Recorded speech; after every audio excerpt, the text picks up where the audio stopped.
Hitler's second-in-command had a secret passion. Films from his private collection, long thought lost, reveal how he saw himself. In his private movie theater, Hermann Goering was his own director and star. These home movies provide insights into the world of Hitler's right-hand man. There are no Goering diaries and hardly any personal documents. Whatever drove him remained a mystery. Goering's home movies show his sunny side. It was how he liked to think of himself and how his contemporaries viewed him for all too long. But how do these images compare to the reality? People often suggest that Goering has two faces, that he's the jovial, genial person on the one hand, but on the other hand he's completely ruthless and brutal. I don't really see these as two faces. I see them as all part of one personality. He is a big, bluff, noisy person, but that big, bluff, noisy person is brutal and ruthless, and he does know what he wants. He was ambitious, and he was intelligent, almost certainly, I think, the most intelligent of the National Socialist leaders. He was always willing to do things which were corrupt or even criminal. And so he's this curious mixture of a strong, bold politician on the one hand, but on the other hand, the person who could easily have led a gang of criminals.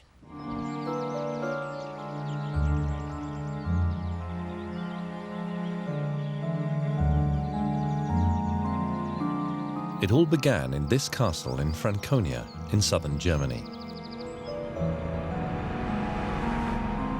The family's relationships are confusing.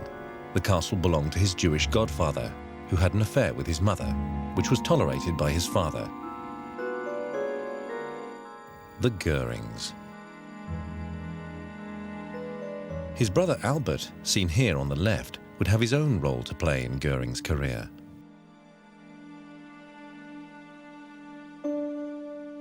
Hermann was a stubborn, difficult child. His mother said, "He will either become a great man or a great criminal." In his 11th century castle, Hermann reveled in stories about knights in shining armor. It was in Weldenstein he began to develop his taste for dressing up. Dressed as an imperial hussar, he imagined himself leading his troops into battle, and when he played with his tin soldiers, he worked with mirrors. That way, I have the biggest army in the world. If there is ever a war, I will bring honor to the Goering name.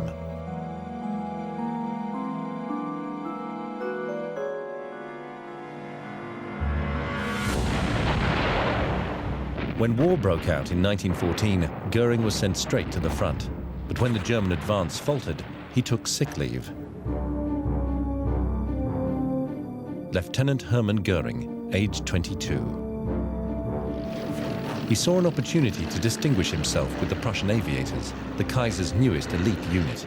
Like many, Goering wanted to be a war hero. He claimed 22 kills. His fellow aviators believed he may have embellished his record. Yet he won Prussia's highest distinction, pour le mérite, the Blue Max.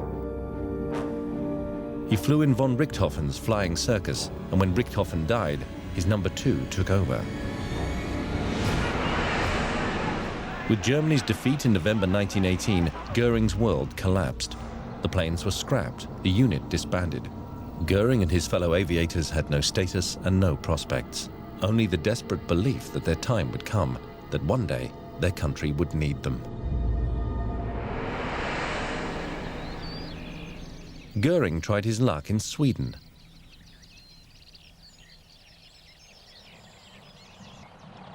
The Treaty of Versailles did not allow Germany an air force, but Goering wanted to keep on flying. The war hero made a living delivering mail by plane, selling parachutes, and flying an air taxi. He drifted aimlessly from one job to another. One day he landed in front of the country house of Count Erich von Rosen, a Swedish explorer, and had an encounter that would change his life forever.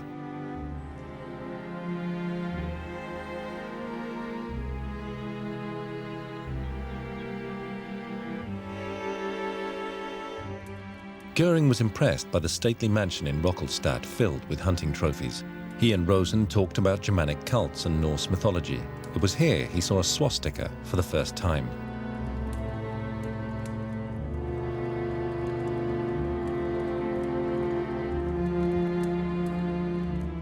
and it was here that he met Karin von Kuntzow. Without her, Goering would never have become the person he was. First, she was very good looking, and she was overwhelmingly devoted to things or person she had in mind. And maybe not always quite realistic. Karin was attracted to mysticism. She soon became a fanatical supporter of the swastika cult. For Goering, she was the love of his life. But Karin was still married at the time, and her family had no interest in a penniless German officer. It was not a very nice happening in the family story when he met Karin at Rockelstown. And Karin left a son and a husband for what we thought at the time, or he was seen upon as an adventurer or a pilot without work, trying to do his living some way in Denmark first and then Stockholm. For Goering, Karin abandoned her husband and her family. She asked Goering what he wanted to be, and he replied, President of the Reichstag.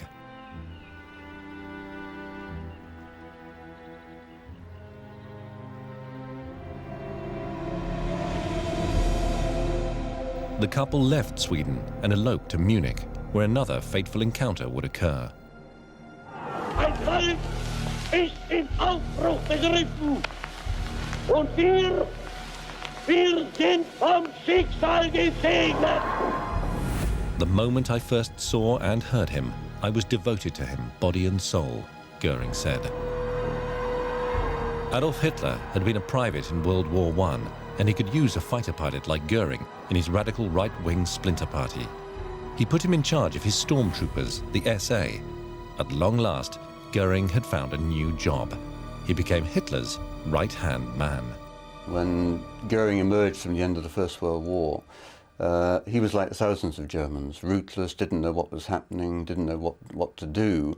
And suddenly he found Hitler, and Hitler was his answer. And the relationship from then on was this kind of relationship between leader and follower. Goering was an enthusiastic follower when Hitler made his first grasp for power in November 1923, the Munich Putsch. With a small group of followers, Hitler planned to topple the government of Bavaria and then take power in the Reich. Goering admired Hitler for his opposition to the Treaty of Versailles that had punished Germany so severely for the Great War, and he was willing to sacrifice his life for him. On the morning of November the 9th, Goering marched alongside Hitler towards the Feldherrenhalle, Munich's military monument. The putsch failed within hours. In front of the Feldherrenhalle, Bavarian riot police were waiting for Hitler's men. They opened fire. Contrary to its later portrayal in Nazi propaganda, the end of the putsch was pitiful. 1 civilian, 4 policemen, and 15 insurgents died. Goering was badly wounded.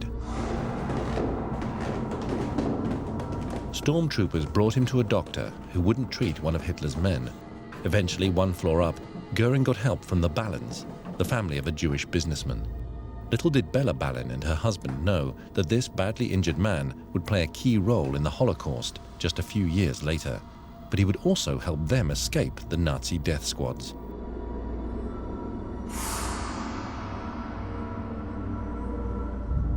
I think there's no doubt that Goering was anti-Semitic.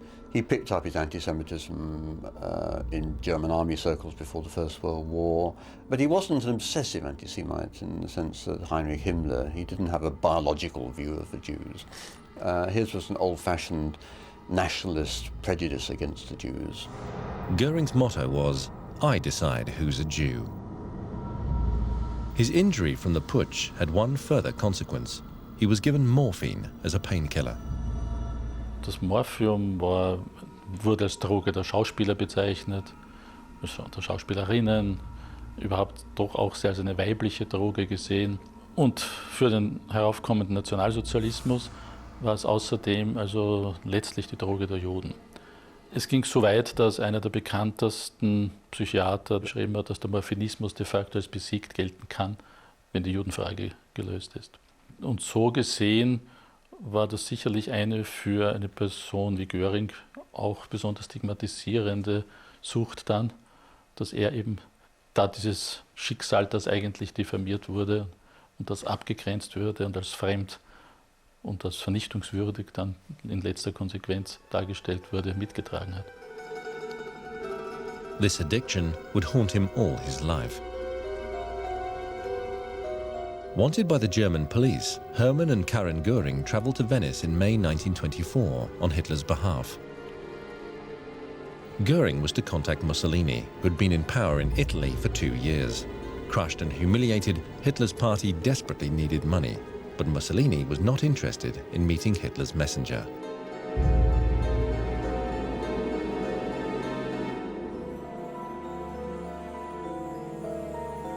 Goering needed 4 to 5 morphine shots a day to bear reality. His mission to Venice failed. His health and his finances ruined, with no prospects for the future, the Goerings returned to Sweden. Karin's family was now their only support.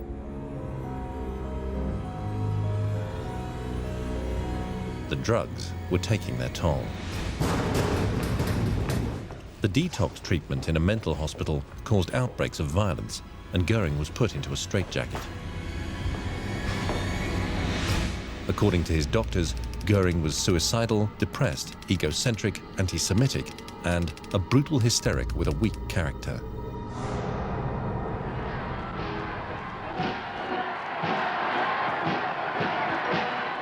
And yet he was released in October 1925 and returned to Germany, where Hitler was now determined to attain power by other means.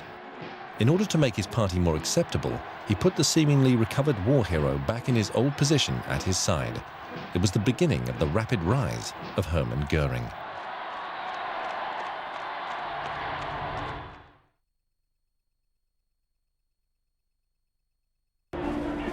In the turmoil of the Weimar Republic, Hitler's party found a great opportunity. The worldwide economic crisis with its mass unemployment caused a widespread fear for the future. The National Socialist German Workers' Party became a deadly menace to the fledgling democracy. Goering became the party's political commissioner for the capital of the Reich. In those years, a bond grew between Goering and Hitler that would never be completely dissolved. He very much wanted to be a major political figure. He felt at last he'd found his profession. He wanted to be one of the saviors of Germany. The fact that Hitler's party was eventually considered acceptable is in no small measure due to the efforts of Goering and his aristocratic wife Karin, pulling strings in the background, establishing contacts in high society. Hitler's party became the largest political group in the Reichstag, the German parliament, and in 1932, Goering became its president. The other thing that Hitler liked about Goering was the fact that at critical points, when Hitler seemed almost to panic because he was unfamiliar or didn't understand what he was trying to do, Goering would come in and he'd say, yes, we can do it. Yes, we can achieve power in 1933. And so for Hitler, Goering became a very important figure to give him extra support at moments of crisis. On January the 30th, 1933, Hitler was elected Chancellor of the Reich. In tough negotiations, Goering put the National Socialists in charge of the Interior Ministry. The Iron Man, as Hitler now called him, had opened the gates that would eventually allow the Nazis to take full control. Goering became minister without portfolio. Although he himself was not involved in the fire that burned down the Reichstag just weeks later, he used it as a pretext for a merciless persecution of political opponents. As Prussian Interior Minister, he was also in charge of the country's largest police force, a decisive factor in establishing the Nazi grip on power. Ich werde den Kampf gegen Schmutz führen, für die Sauberkeit und die gute deutsche Sitte. Die Städte müssen wieder gesäubert werden von jenen volks- und rassefremden Erscheinungen, die durch ihre zersetzende Tätigkeit deutsche Sitten untergraben und das Laster predigen. Die Brutalität bei ihm ist auch immer unter dem Gesichtspunkt zu sehen, er muss einen Auftrag ausführen. Und die Mittel, die man dafür einsetzt, die sind ihm relativ gleichgültig. Er verlangt im Grunde genommen, den Gummiknüppel im Zweifelsfalle nicht zu benutzen, sondern die Pistole. Also genau das, was heute umgekehrt bei uns ist. Jeder Polizist muss sich rechtfertigen für den Einsatz der Schusswaffe. Bei Goering muss man sich rechtfertigen, wenn man sie nicht eingesetzt hat. Goering thus paved the way for a reign of terror, first in Prussia, then in the entire Reich. Backed by the government, stormtroopers hunted down communists and social democrats. Joseph Goebbels wrote in his diary that Goering was cleaning up Prussia with a very refreshing vigor. He has what it takes to do very radical things. Jeder hat sich sein Mütchen gekühlt, hat zugeschlagen und geschubst und gestoßen und am Ende wurden sie mit Wasser übergossen.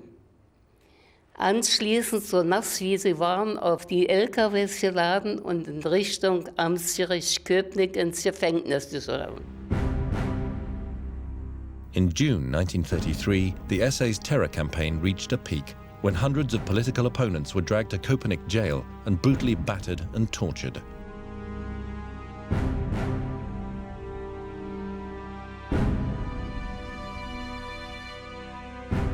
Dort waren Pritschen aufgestellt, dort wurden sie draufgeschnallt und dann immer jemand abwechselnd wurden sie geprügelt. Ja. Terror was everywhere. There was open violence in the streets. Law and order had ceased to exist.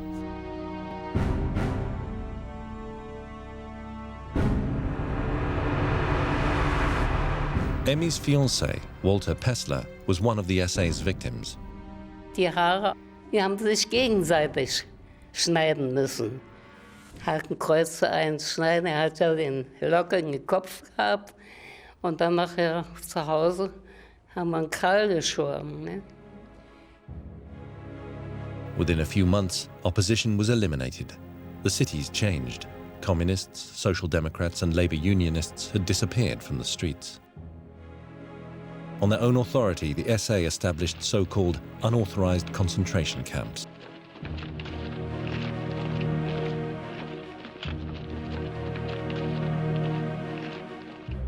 In Berlin alone, hundreds of these internment sites were set up in bars, basements or factories.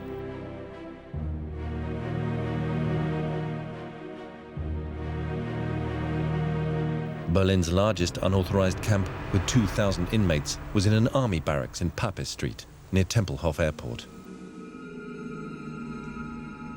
Countless detainees were tortured in this basement.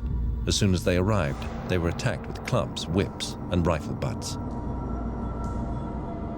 17-year-old Paul Tollmann was one of the prisoners.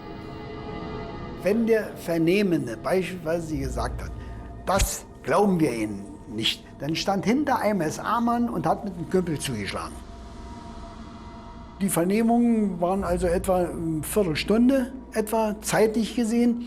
Und dabei hat man also 20, 30 Schläge auf den Kopf, auf den Arm, auf der Schulter bekommen, dass man geblutet hat, am Hals, am Ohr oder sonst wie. Paul Tollmann was a member of the communist youth. He spent 5 days in these improvised torture chambers in the center of Berlin. Stormtroopers drew a portrait of a Jewish prisoner. Wer Papestraße als Jude war, der ist kaum lebend rausgekommen. Vor meinen Augen hat er den letzten Atemzug getan. Ich muss es sehen. Natürlich hat man da wieder auch Traurigkeit geheult, verzweifelt war man, wie das sein konnte. Wie man so einen normalen Menschen in 50er Jahren so misshandeln kann. Ja? Das erste Mal den hinten Arm, das zweite Mal konnte er nicht mehr laufen. Ja? Und dritte Mal das, weil das waren standhafte Juden, die eben keinen Verrat begangen haben. Paul Tollmann managed to escape during his transfer to Oranienburg, a new official concentration camp. In the first months of Hitler's dictatorship, hundreds of political opponents were killed, and Goering, among others, issued the orders.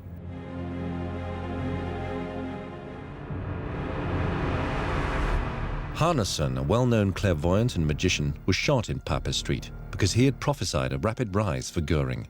and the fall of the Reich. In late 1933, Goering had the unauthorized concentration camps closed, moving the terror into the official camps. He was not a typical member of the party, and he was no ideological fanatic. Ein Machtmensch, der sich Hitler zur Verfügung stellt, der sich mit dessen Programm identifiziert, der sicherlich auch gewisse Sympathien für beispielsweise eben Germanenkult und andere Ideen hat, aber dieses nicht zum Absoluten für sich selbst erklärt, sondern als Instrument einsetzt, aber nicht als Ideologie für sich selber, für sein Handeln zugrunde legt. Das ist ein Zusatz.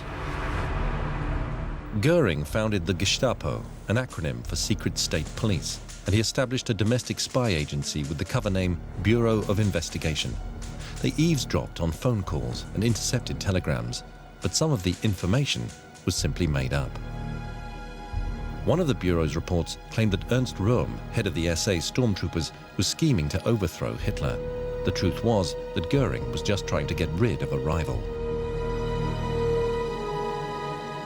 Goering and Himmler, the head of the SS, used the stormtroopers' lust for power to hatch a plot of their own. Presenting fake documents to Hitler, they urged him to crack down on Röhm and his SA.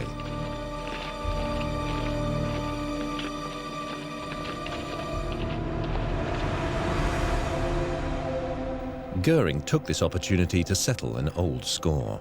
Once himself head of the SA, he always kept a list of his enemies. Nazi politicians like Gregor Strasser described Goering as a brutal egomaniac who couldn't care less about Germany as long as he is at the center of attention. At the top of Goering's list were the protégés of his rival Röhm, men like Karl Ernst, a sadistic SA leader who was eager to continue the reign of terror in the unauthorized concentration camps. The night of reckoning was planned, the night of the long knives. Goering wrote in his notebook, SA man Fritz von Krasser, extreme caution, agitating against me. The military were pleased when Goering took care of their stormtrooper rivals. In return, they helped to cover up his political crime. During this massacre in late June of 1934, 200 men were murdered, including Röhm and the entire leadership of the SA.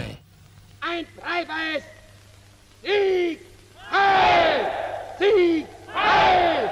Sieg! Heil! Hitler called Goering cold as ice. In 1934, he signed a secret decree that made Goering his successor in case of his own death. Goering enjoyed his power and his new prosperity to the full. Komm, ja, mein Cäsar. Kommst du mich besuchen? Mucki, kommst du mich besuchen, ja? Komm.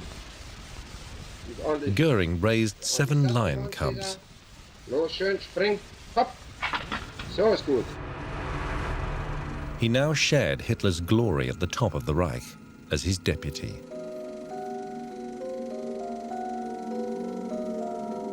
Goering courted popularity, the adulation of the masses, and he received it at this reception in May 1938 in the Austrian town of Martendorf, where he spent part of his youth. Abroad, however, in the wake of the Röhm massacre, he had gained the reputation of a butcher. That was an image he didn't like.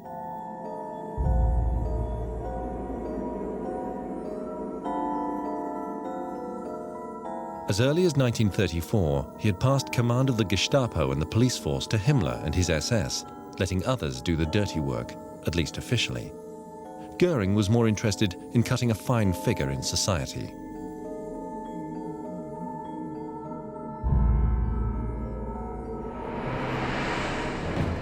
The amateur filmmaker was now a proud homeowner, and his home played a big role in his own movies. Curran Hall, his manor on the Heath, named after his first wife, who had died in 1931. The lavish official receptions Goering hosted at the estate were financed by the government and by German industry. Only a few years earlier, Goering had hit rock bottom and seemed to have no future. There was just one reminder of this chapter of his life.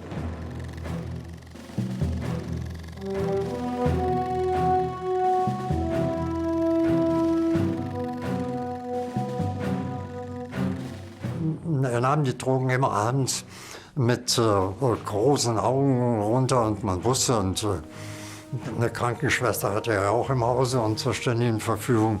Die habe ich mal gefragt, was ist denn das mit den Augen? Und die hat mich also eingeweiht in die Tatsache, dass er morphiumsüchtig sei. Aber am nächsten Morgen, wenn er runterkam, man stand also um 8 Uhr wieder da und er war also angezogen, ganz frisch und alles, dann merkte man ihm nichts mehr an. Goering still had to take morphine in order to function.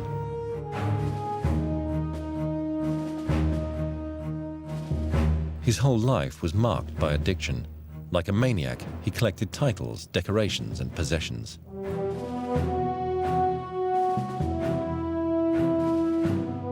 He started collecting artworks from the four corners of the globe, and like a Renaissance prince of old, he flaunted his wealth and prosperity. To him, it was not showing off, but merely a legitimate expression of his power.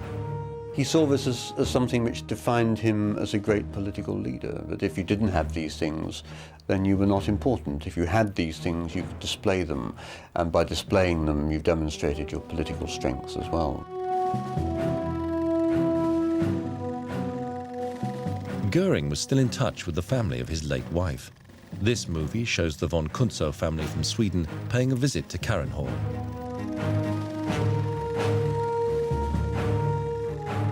Directing the Easter egg hunt.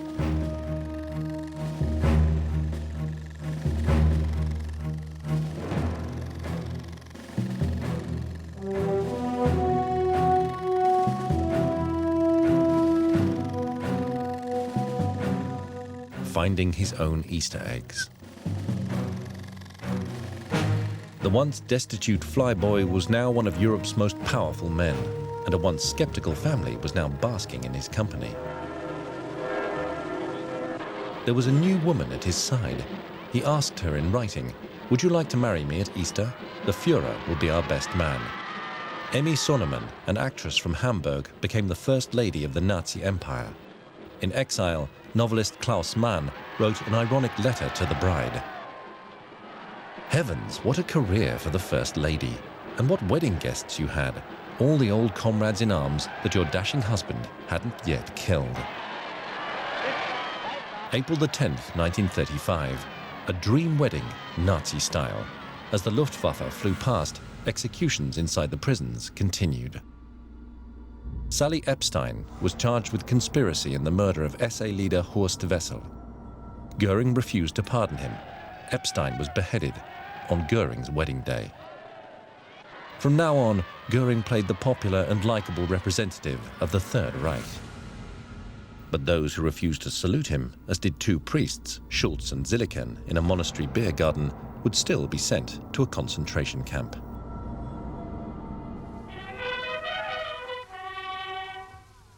In public, Goering hid his brutal nature behind a jovial folksiness. While Hitler was worshipped as a distant Führer figure, Goering was regarded as a man of the people. One of the secrets of Goering's political success was his sociability. He got on with people, and he was humorous. He allowed them to joke at his expense, and he laughed back, and so on. And he was a very obviously human person in that sense. He had human vices and indulgences and so on. He was a big, fat individual, and he joked about his size and this kind of thing.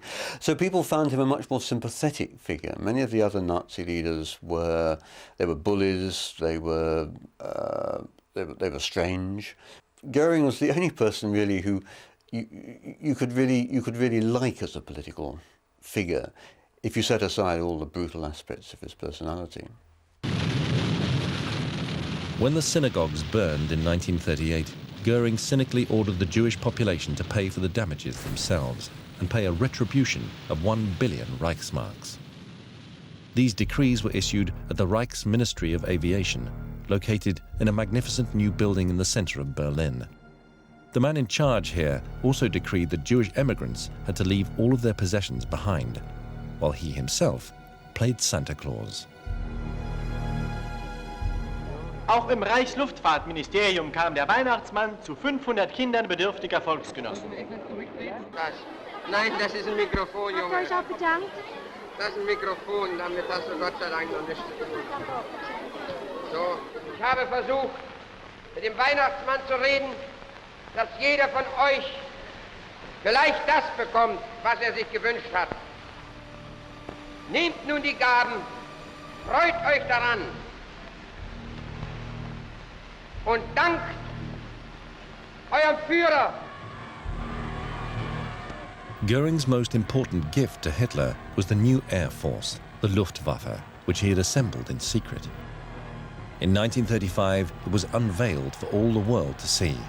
It was presented at the Party Congress in Nuremberg by its Supreme Commander, Hermann Goering. Initially, it consisted of just 100 old fighters, 60 bombers, and 45 reconnaissance planes.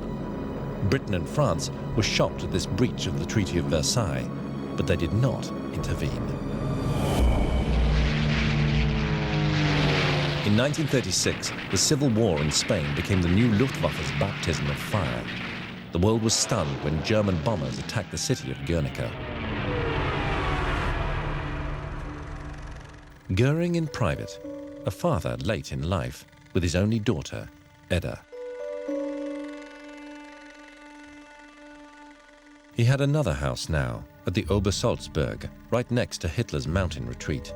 Here too he got visits and was filmed by his Swedish relatives. Behind the scenes, Hitler was already contemplating a war, with a key role for Goering.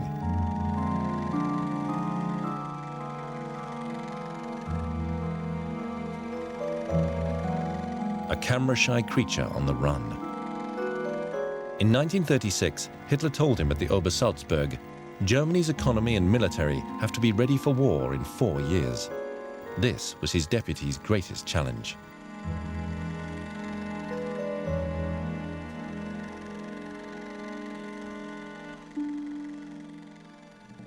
Goering became commissioner for the 4-year plan, the dictator in charge of industry and armaments. Germany lacked raw materials and could not guarantee imports in wartime. Goering, of all people, the man of pleasure, was now asking Germans to tighten their belts. Eier, Butter, Milch, das sind nun einmal Dinge, die können wir nicht anders beeinflussen. Es gibt gewisse Zeiten, da legen die Hühner viel Eier. Und es gibt Zeiten, da legen sie wenig. Es gibt Zeiten, da geben die Kühe gerne ihre Milch. Und es gibt Zeiten, da halten sie zurück damit. Meine lieben Volksgenossen, es ist noch keiner menschlichen Weisheit geglückt, das anders zu gestalten, wie die Natur es gestaltet hat. The new office represented the most significant advancement in Goering's career, and it was Hitler's ultimate mark of confidence. Goering's power was immense. Now he also controlled the import of raw materials and Germany's foreign exchange reserves. Goering understood little about economics, but Hitler believed his most important henchman capable of just about anything. An official trip to Italy in 1937. Although he was not Germany's foreign minister, he enjoyed being treated as if he was the man in charge, in a country where he had been roundly snubbed just a few years earlier. While Hitler steered an increasingly confrontational course with all the risks of starting a new world war, Goering went to Pompeii to visit the ruins of a fallen empire. But his thirst for power and office had not been quenched.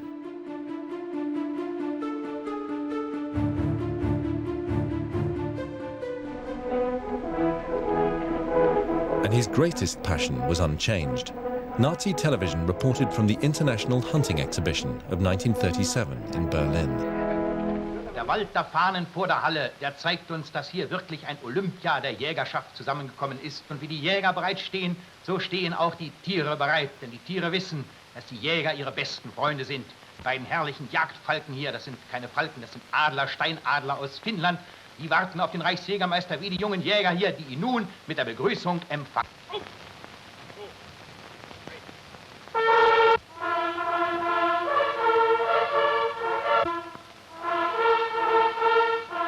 Enter the chief huntsman of the Reich. Whoever tortures an animal violates the sensibilities of the people. The hunting laws that he enacted are still in effect today. Goering's private movie theatre was another place to escape from politics. At the top of Hitler's agenda was the so-called Anschluss, the annexation of Austria. Goering made it happen, threatening war and destruction, and then forcing Austria's Chancellor, Schuschnigg, to resign.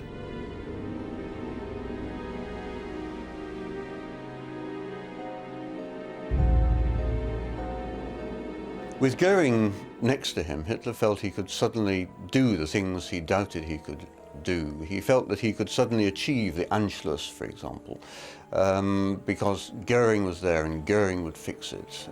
Later on, Hitler said that there's no better man than Goering. He said Goering is ice cold in a crisis, and I think that's an important aspect of the relationship between them. The Anschluss marked the high point of their partnership. Goering was satisfied, but for Hitler, it was only the first step towards a Europe unified under his rule.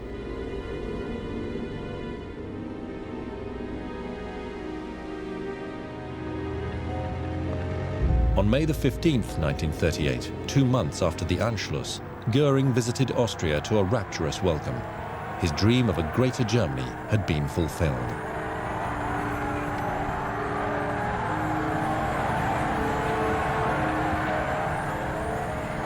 One of his first stops was Mautendorf, outside Salzburg, a journey into his own past. He had played in this castle as a child.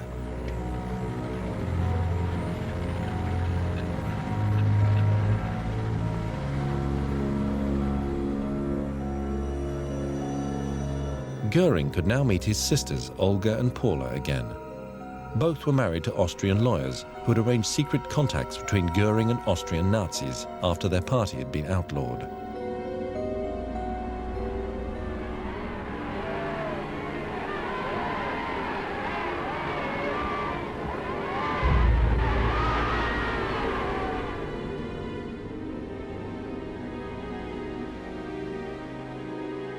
While Goering was still relishing memories from his youth, Hitler was taking aim at his next target, Czechoslovakia.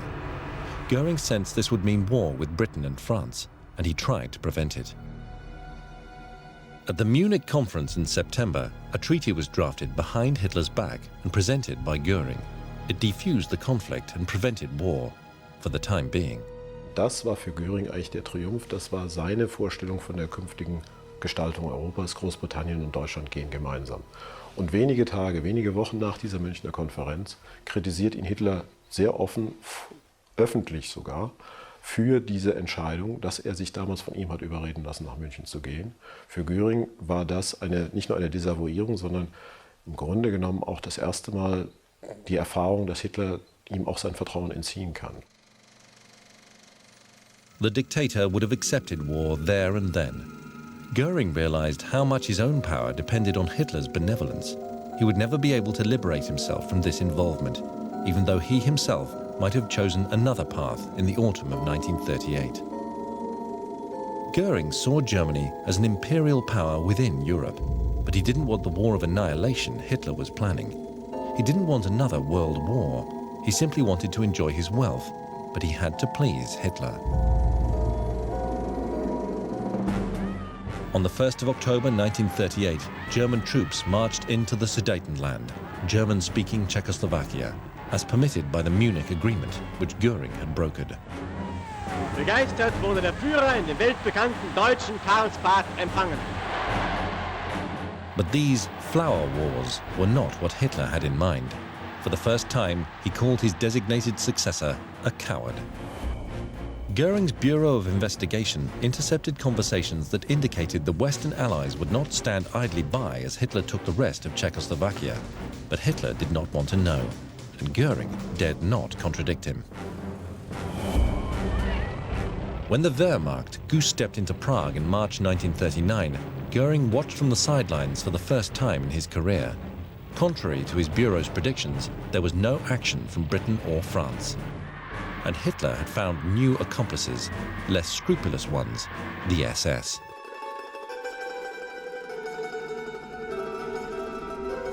Goering was forced to take a holiday in San Remo. Hitler had ordered him back to Italy to avoid raising any suspicions.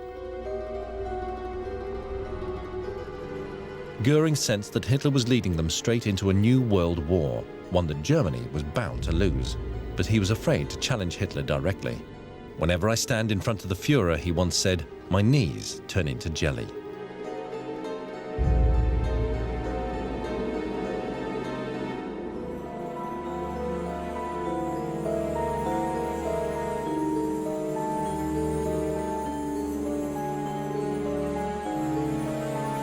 He avoided conflict with Hitler and retreated into his private life. Curran Hall, his possessions, the life of a Renaissance man. He didn't want to lose all that. Goering's home movies show key scenes from his career as Hitler's second-in-command. At first glance, the Luftwaffe was Europe's most modern air force, a perfect instrument for Hitler's war. This footage was shot in the summer of 1938 at an air show.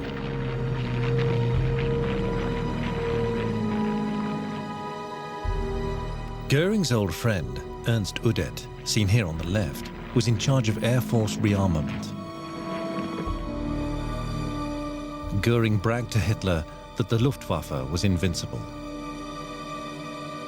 For Goering, the most important thing of all was simply his relationship with Hitler, that Hitler had to be there. Hitler was Germany. Hitler was the future. He didn't always agree with what Hitler said, but then these were issues of judgment about big issues in politics and military strategy. But the central question that Hitler was there to save Germany and that Goering wanted to be there next to him when Germany was saved and triumphant was something that Goering never lost sight of. He realized that without Hitler, he would not be as important a figure as he became. In March 1938, with the annexation of Austria, Hermann Goering was at the peak of his power. But only 6 months later, Goering brokered a secret deal with France and Britain behind Hitler's back, which allowed Germany to take the Sudetenland, German-speaking Czechoslovakia. Goering had succeeded in averting Hitler's war, but the dictator would not forget this incident, and he neutralized Goering politically. Goering ist derjenige, der seit 1936 eigentlich am besten beurteilen kann, ob das Reich wirtschaftlich und rohstoffmäßig in der Lage ist, einen großen Krieg zu führen. Ihm ist klar, dass man einen begrenzten Krieg führen kann, aber keinen langen und auf entsprechende Belastungen für die Wirtschaft angelegten Krieg, den würde das Reich garantiert nicht durchstehen.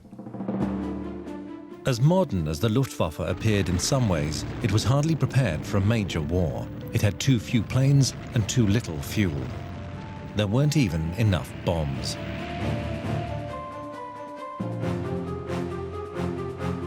Goering was in denial about the true state of his air force.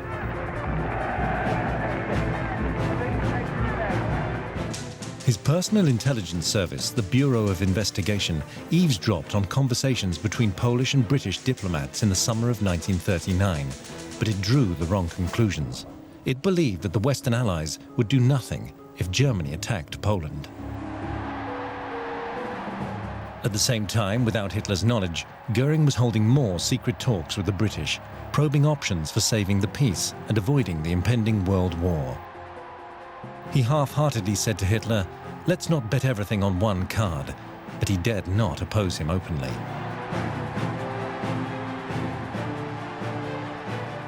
Once it was clear that Hitler had decided on something, Goering was always very careful about how he presented his arguments. He didn't ever want to be seen to be the person who was in conflict with Hitler, the person who would be isolated by Hitler. So it was a curious balance between these two things. The German attack on Poland began on September the 1st, 1939. The Polish Air Force was no match for Goering's Luftwaffe, which quickly gained air superiority. The German bombers cleared the way for the advancing tanks. The terrifying scream of the Stukas demoralized the Polish population even before the bombs dropped.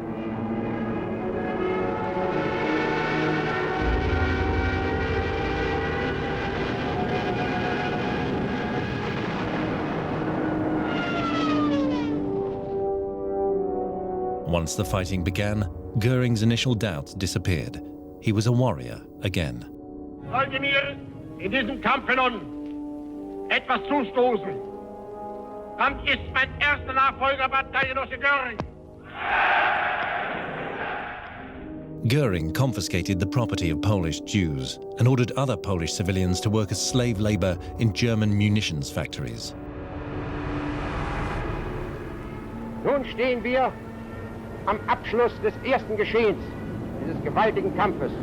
Und was die Luftwaffe in Polen versprochen hat, wird diese Luftwaffe gegen England und Frankreich halten.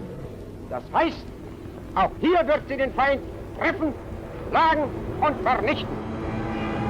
But only 1 year later, the Luftwaffe was made painfully aware of its limits. Dunkirk, on the French Channel coast. In spite of Goering's promises, the Luftwaffe was unable to prevent the evacuation of 338,000 French and British troops.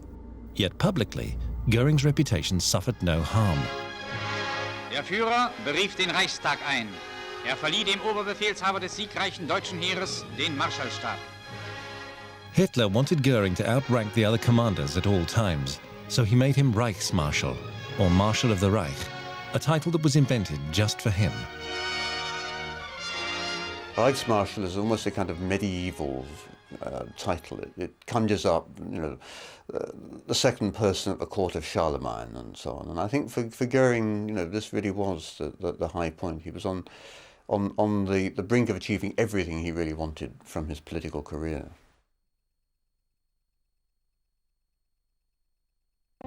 The defeat of France opened new horizons for Goering and allowed him to indulge his private passions to the full.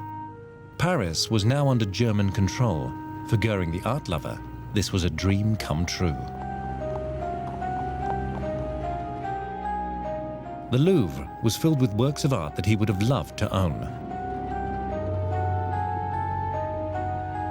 The ink had barely dried on the surrender documents when Goering went shopping in the French capital.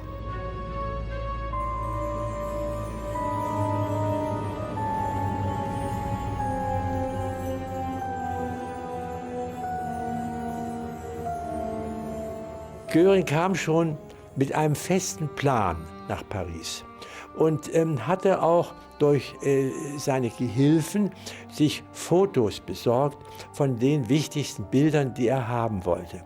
Und dann wurden diese Dinge herausgesucht für ihn und wurden selbstverständlich schon ins Jeu de Paume geschickt. Wenn er sonst weitere Bilder noch sah, dann wurden die einfach zugefügt. Nicht? Er war auch sehr vergnügt dabei. Er lächelte und er lachte und er sagte, wie schön, das muss ich haben, wundervoll. Rubens, Cranach, Velázquez. Many of the paintings have belonged to Jews who had fled Paris. Ja, er war also nicht bereit, darüber zu diskutieren, sondern er sagte, ich bin der zweite Mann im Staat und ich werde mit Hitler darüber sprechen. Aber dass er da irgendwo anfing zu verhandeln, kam gar nicht fort. Hat Goering nie gemacht. Er hat nie verhandelt. Er sagte, das muss getan werden. Duke John of Saxony by Lucas Cranach the Younger.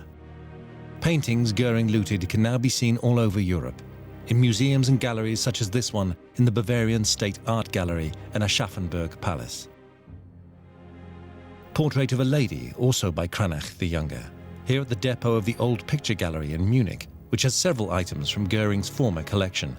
He loved the female nudes, and of course, the German masters. Wendt Count von Kaunein and his art protection team were actually supposed to prevent looting.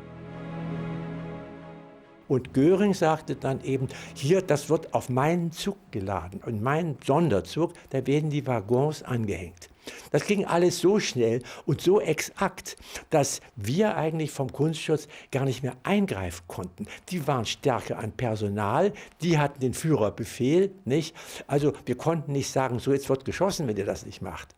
Nicht? Es war keine angenehme Situation. Old masters, pomp and pageantry, gold and silver.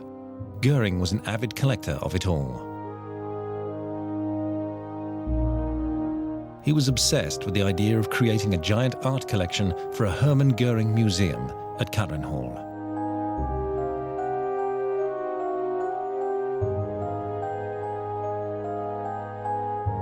Wir wissen aus seiner Biografie, dass er eine Persönlichkeit war, die sehr zum Pomp geneigt hat, die sich sehr in Szene gesetzt hat, die alles haben wollte, die schönsten Uniformen haben wollte, ganz besonders gekleidet sein wollte. Also eine eher manisch-expansive Persönlichkeit war, aber auch eine süchtige Persönlichkeit in vielen Bereichen offenkundig. Da sieht dieses Bild und da geht in ihm was vor, sozusagen. In allen Menschen geht vielleicht was vor, das sie dort hinstellen. Vielleicht wollen es alle haben, aber ganz offenkundig hat was bei Goering, ist da etwas in Gang gesetzt worden, das ihn doch dann von den anderen irgendwie abgegrenzt hat. Was ihn aber in die Nähe bringt von eben literarischen Gestalten wie dem Bibliomanen von Flaubert, der ja auch tötet und töten lässt, um in Besitz bestimmter Bücher zu kommen. In his hunt for art treasures owned by Jews, Goering had his minions comb all the occupied territories. His buyers tracked down the Gutmann collection, property of the founder of the Dresdner Bank. When Goering's henchmen showed up at the Gutmann residence near Amsterdam, his granddaughter Lily was 9 years old.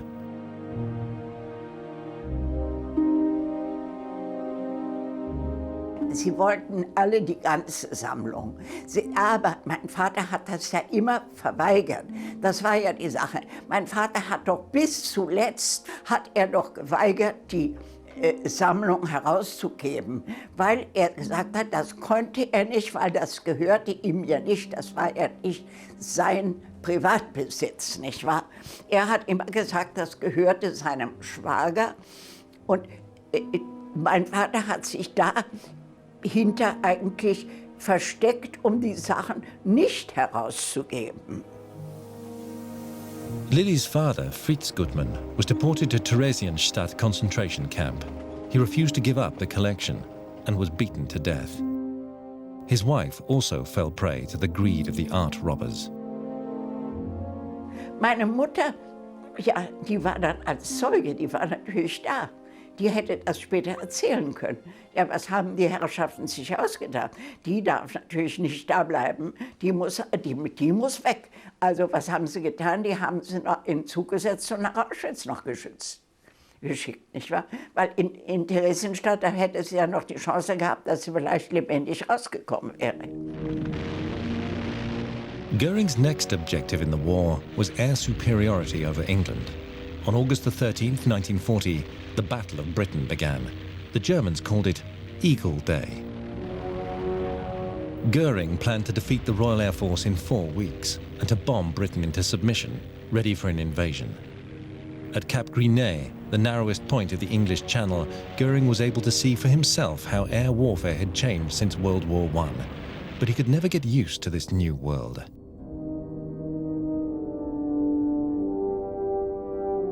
Schauen Sie, Goering kommt an den Kanal, wo wir gegen England flogen. Steht da oben am Cap Gris-Nez, sein Ständer hinter ihm, er immer mit der Mütze, das Sturmband untenrum, ne, kein Mensch hat das gemacht, aber er und dann mit dem Fernglas. Das sind Schauauftritte, ohne jede Bedeutung. It was obvious after just a few days that Goering's plan would not work. The Luftwaffe lost 284 planes in the first week of the battle. Goering's thinking was completely out of date. Wenn ihr abschießt, dann müsst ihr sie brennend abschießen. Brennend müsst ihr sie abschießen, was ich nicht verstanden habe. Das waren Weltkriegsworte aus dem Ersten Weltkrieg, wo die mit ihren stoffbespannten Flugzeugen aufeinander flogen. British Fighter Command was almost able to match the Luftwaffe's fighters in numbers. The Spitfire, the most powerful fighter of its time. Nobody in the Luftwaffe High Command had anticipated such a well-organized British air defense. After 5 weeks of heavy fighting, the attempt to gain air superiority over England had failed.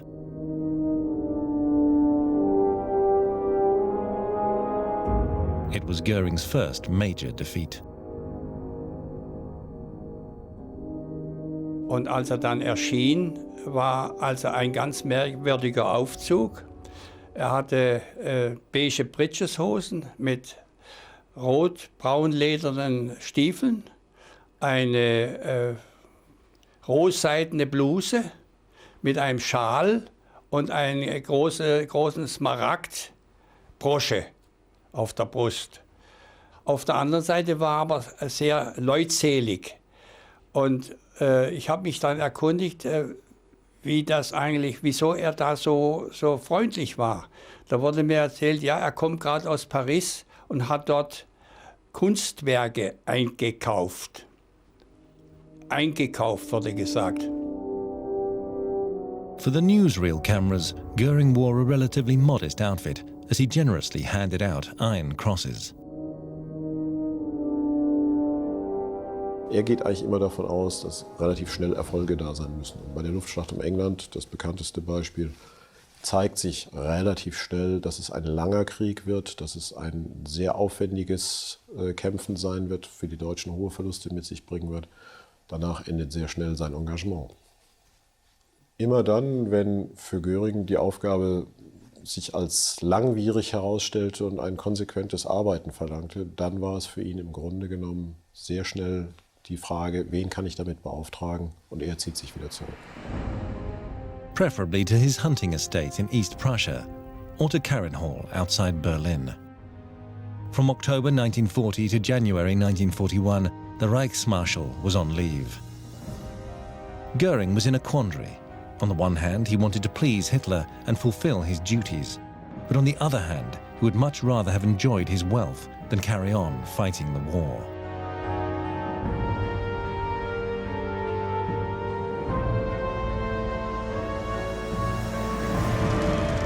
From January 1941, Goering knew that Hitler planned to attack the Soviet Union. He found it inexpedient, but he shied away from outright confrontation with Hitler. As in 1939, he tried once again to keep Hitler from betting everything on one card. This time, Goering even disclosed the date of the attack to the Western Allies. It was high treason, punishable by death. But Goering's warning was ignored. The Air Ministry in Berlin. As the number 2 in the country, the minister could influence nearly every aspect of life in Nazi Germany, including the persecution of the Jews. Reinhard Heydrich, head of the SS Secret Service, obtained a decisive signature. On July the 31st, 1941, Goering authorized Heydrich to start preparations for the comprehensive solution to the Jewish question in European territories under German control. This was the first step towards the organized murder that followed. But Goering took great care that his name would not be mentioned in connection with this crime.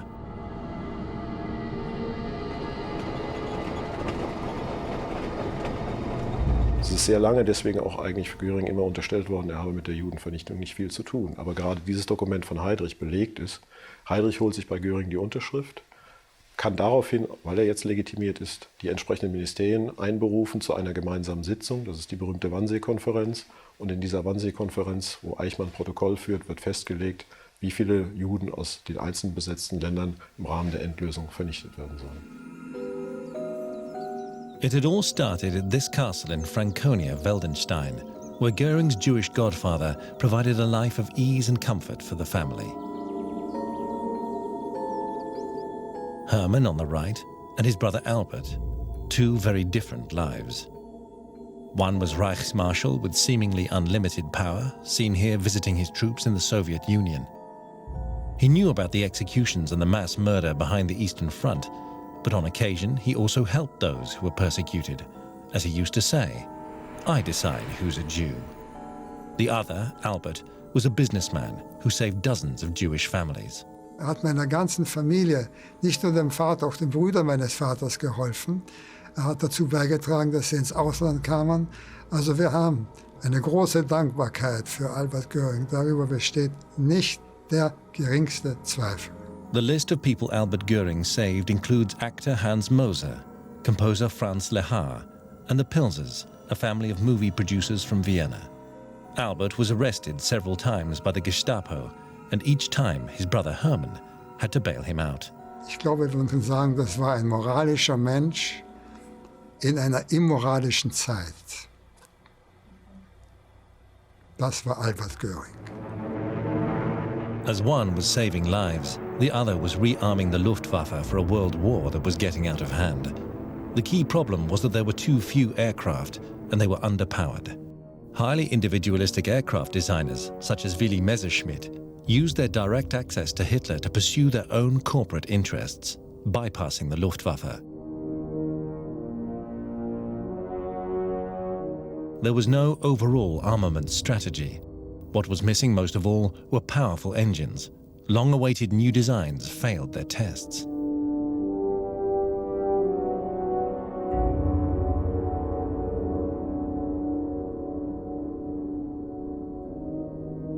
Goering's old aviator pal from World War I, Ernst Udet, was blamed for the mess. War nicht der richtige Mann auf dem richtigen Posten, denn Udet hatte nur Ahnung von Fliegen und das also im erhöhten Sinne sogar, aber von Organisationen so hatte ja keine Ahnung. At the Air Ministry in Berlin, Udet despaired of meeting his friend Goering's expectations, quadrupling the strength of the Air Force in spite of heavy losses. Nobody here was prepared for a protracted war. Udet konnte sich gegen Goering nicht wehren. Goering war auf jeden Fall viel zu mächtig und zu machtvoll und da wollte er nicht gegen angehen. Er hat das alles in sich reingefressen und wurde immer wieder, möchte ich sagen, immer mehr introvertiert.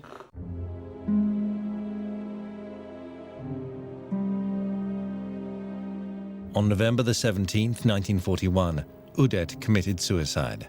His last thoughts were of Goering. Iron Man, you have betrayed me. All trace of the accusation was removed. Der Reichsmarschall spricht zum letzten Male zu seinem alten Kampfgefährten. In seiner Rede nennt er ihn seinen besten Kameraden, der durch seine Taten unsterblich geworden sei. Er werde immer zu den größten Helden Deutschlands zählen. In seinem Lebenswerk hinterlasse er uns ein Erbe, das die Zukunft mitgestalten werde. Das war natürlich eine riesengroße Lüge. Und selbst die Mutter, die wurde benachrichtigt, die hatte keine Ahnung davon, dass sich ihr Sohn erschossen hatte. A few months later, at the end of March 1942, the German assault on Moscow failed. In Russia alone, the German army had already lost more than 1,700,000 men, either dead or wounded. The war had reached its turning point. At the same time, RAF Bomber Command started carpet bombing German cities at night. The first targets were Lübeck and Rostock. When Cologne was attacked by 1,000 bombers in May 1942, Goering was at Weldenstein Castle, downplaying the gravity of the situation. He told Hitler there had been only 70 planes over Cologne, and Germany's air defenses had won a great victory. If an enemy bomber ever reaches German airspace, Goering had once said, "You can call me Mr. Mayor." By the time of the Cologne raid, they did. Goering was now in full flight from reality. I think this was partly a product of his own realization that he could not fulfill all the things he'd promised to Hitler, a sudden realization that energy itself was not enough. And I think as a result of his, Goering, for some periods, just simply sulked. He thought, I can't do it. My colleagues, my lieutenants are not giving me what I want. And he would go off. Then he would come back renewed quite often, full of energy. Yes, I can do it again. For most people who worked for Goering, it was very difficult to anticipate what mood he would be in. Sometimes full of energy, sometimes very lethargic. On January the 12th, 1943, Goering celebrated his 50th birthday at Karen Hall and demanded 2 million Reichsmarks for the expansion of his residence. This newly discovered footage of the celebration is in stark contrast to the appalling situation at the Eastern Front. Since November, the German 6th Army had been surrounded at Stalingrad. Goering had promised them 500 tons of airlifted supplies per day, but barely 1/5 actually reached the troops.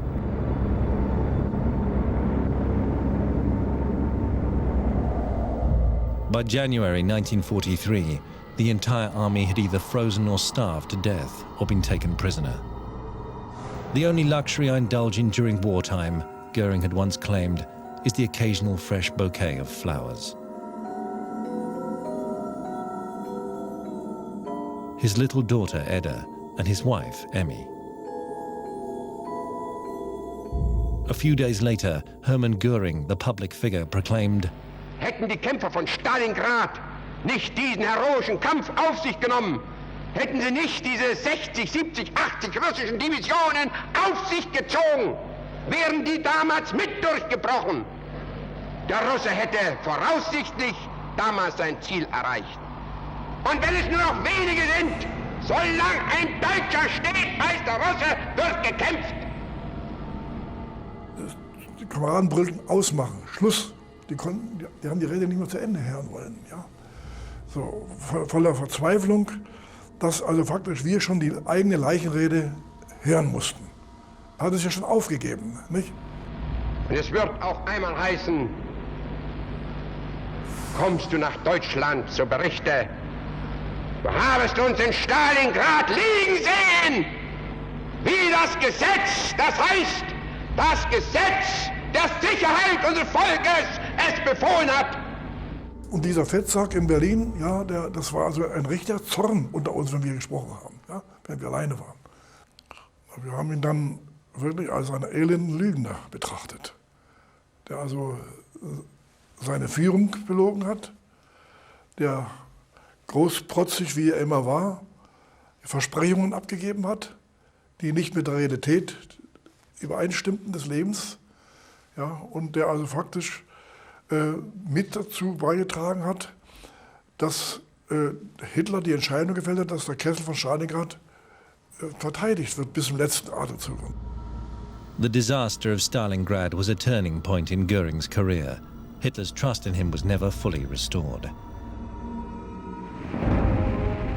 In the spring of 1943, the British air raids on German cities reached disastrous proportions. The Luftwaffe was neither able to stop the bombing nor capable of the retaliation Hitler ordered. With each additional raid, Goering's position with Hitler weakened further.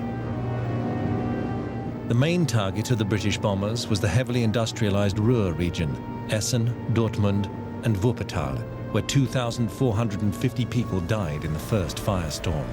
Far worse was to come. In July 1943, 41,500 people were killed in the raid on Hamburg.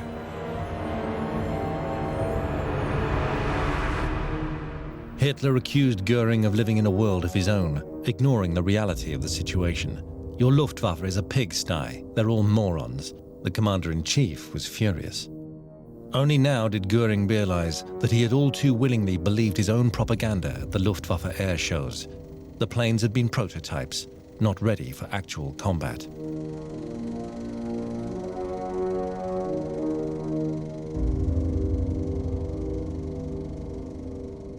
He looked for scapegoats.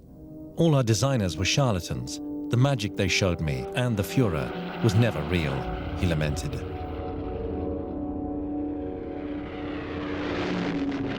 Goering hat des Öfteren große Luftfahrtschauen veranstaltet und mit dem bestimmten Vorsatz zu sagen, dass wir also unschlagbar waren. Natürlich das Gegenteil war der Fall. Wir Piloten von den Firmen, wir wussten, die Maschinen sind ja nur erst halb fertig, aber wir haben uns ganz große Mühe gegeben, sie so toll zu fliehen, wie es überhaupt möglich war. Goering blamed the failure of the Luftwaffe on others, including his young chief of staff, Hans Jeschonek. I can no longer work with the Reichsmarschall, Jeschonek wrote, before he too killed himself.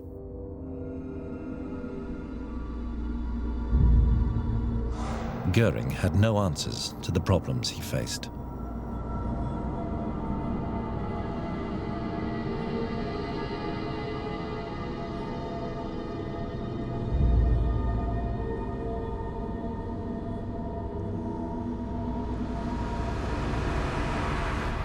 Reichsmarschall Hermann Goering auf Besichtigungsfahrt bei unseren Luftverteidigungskräften. Der Reichsmarschall lässt sich von seinen fliegenden Besatzungen berichten.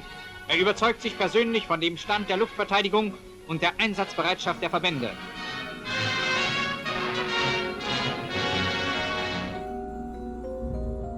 Through the fall of 1943, US bomber units built up their daylight raids on German cities, but Goering remained lethargic.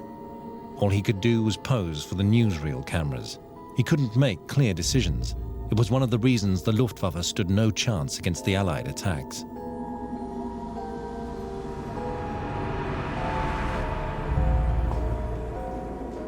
Occasionally, he could still find reassurance in a bowl of diamonds.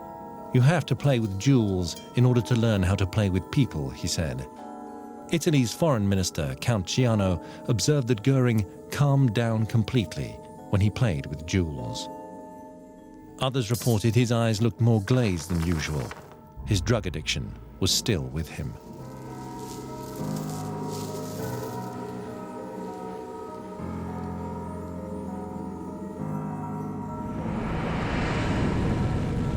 The reality was the same, night after night.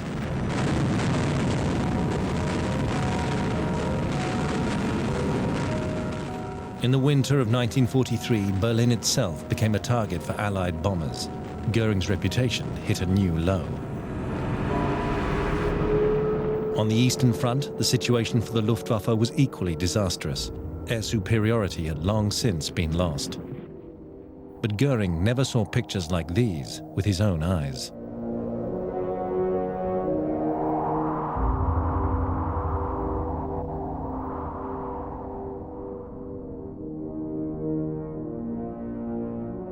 Goering was holding court at Karen Hall.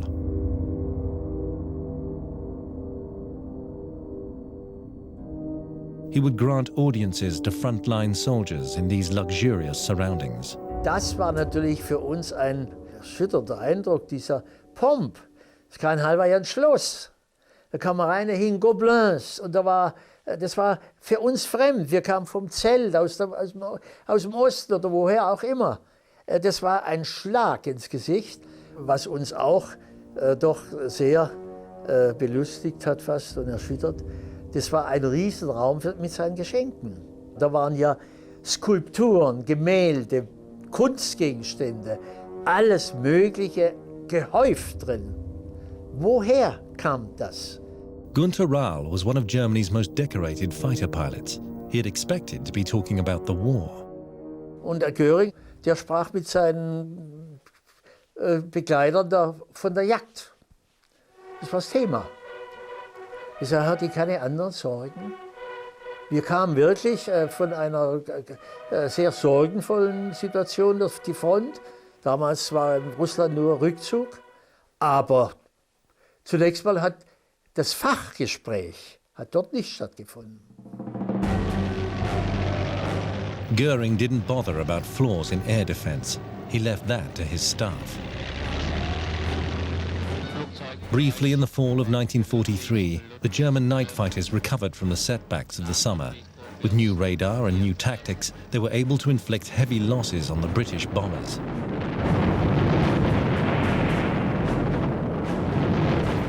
But the attacks on German cities continued. Eventually, Goering even lost the support of his own Luftwaffe. An Goering hat keiner geglaubt. Ich kann Ihnen sagen, wenn er am Telefon war, da gab es Fachausdrücke, die möchte ich hier gar nicht erwähnen, weil sie unter der Gürtellinie liegen, gegen Goering. One of the organizers of night fighter operations was Wing Commander Wolfgang Volk. Da rief er mich alle 2 Minuten an und interessierte sich für die Lage, wollte genau wissen, was los ist.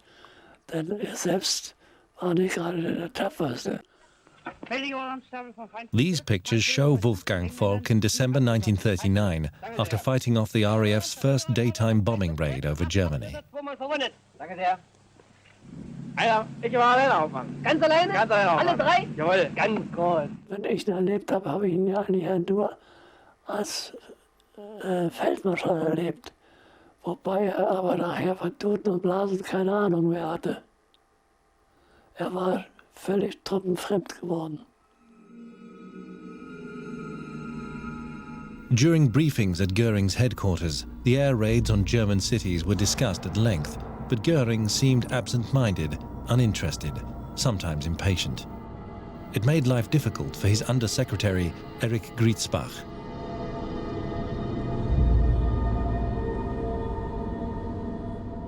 plötzlich zerfinsterte sich sein Gesicht und er sagte, Grützbach, wie ist die Lage? Daraufhin erschüttert Grützbach sprach auf, aber Herr Reichsmarschall, wir haben doch eine Lagebesprechung gehabt, ganz lange.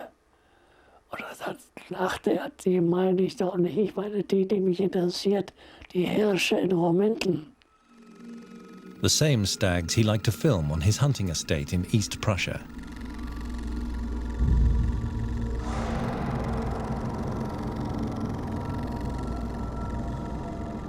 Grützbach raste ans Telefon, kam sofort zurück und sagte, der Hirsch 51, sein großer Kurves, steht nicht mehr im Jagen 48, sondern ist rübergewechselt nach 56. Und daraufhin sagte Goering, sehen Sie, Grützbach, das ist die Lage, die mich interessiert. Da will ich jetzt jeden Abend drüber genau Bericht haben. Goering reporting to Hitler's headquarters, the Wolf's Lair. The decline of the Luftwaffe strained the relationship between the Führer and his deputy. How different they were, the bon viveur who did not care too much about the war, and the commander-in-chief, whose sole interest was the total annihilation of his enemies. There was a curious bond between the two men. Goering was very loyal to Hitler. Whatever mistakes he'd made and so on, he was always very loyal to Hitler. And Hitler respected loyalty. He felt it was a central characteristic of the German to be loyal to his comrades. And despite all the criticism, he remained loyal to Goering, almost to the very end.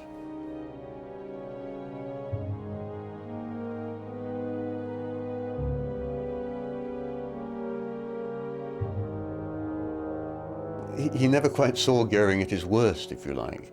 I think if he had, he might well have said to Goering, that's fine, but this is enough. Goering had his own world, a world that Hitler had no interest in.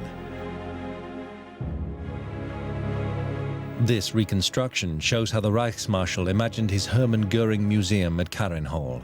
Enormous exhibition spaces reserved for the art treasures he had pillaged all across Europe.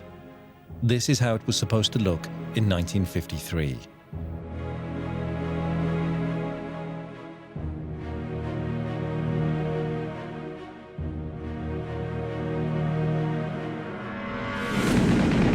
Reality in the skies above Germany.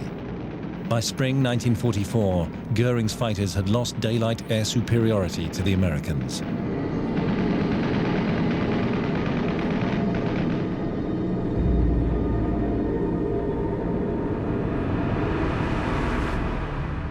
The Hermann Goering Museum. The Lord of the Manor presents his plans on January the 12th, 1945, the day the Red Army launched its final assault on Hitler's empire.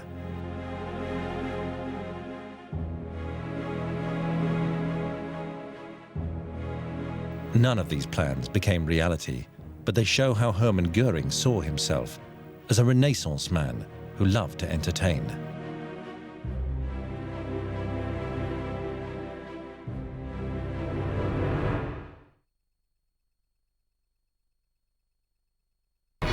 Rast auf der Landstraße. Der Reichsmarschall im Gespräch mit Bewohnern der Luftnotgebiete.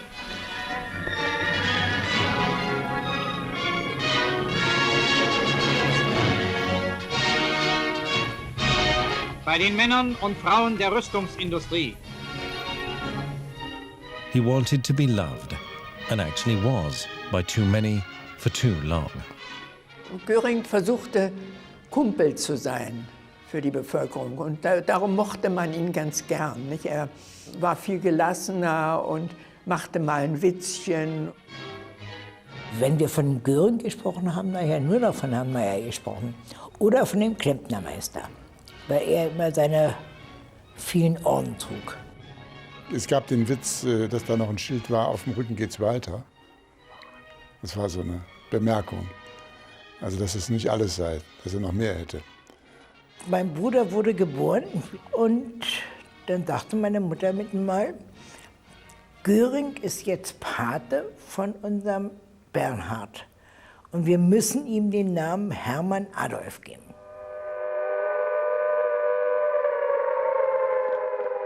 Wenn dann die Sirenen ertönten, dann hört ihr Meyers Waldhorn tönen, nicht? Also das wurde dann auch zitiert.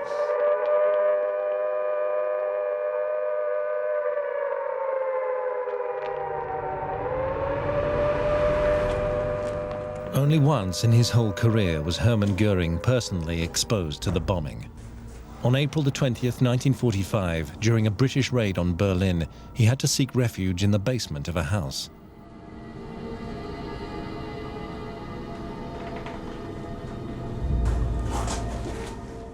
People reacted with surprise when they recognized the Reichsmarschall wrapped in furs.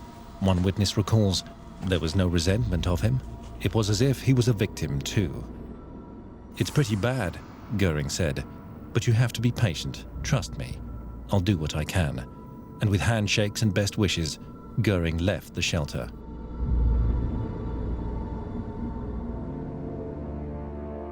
Goering remained popular in spite of all the death and destruction.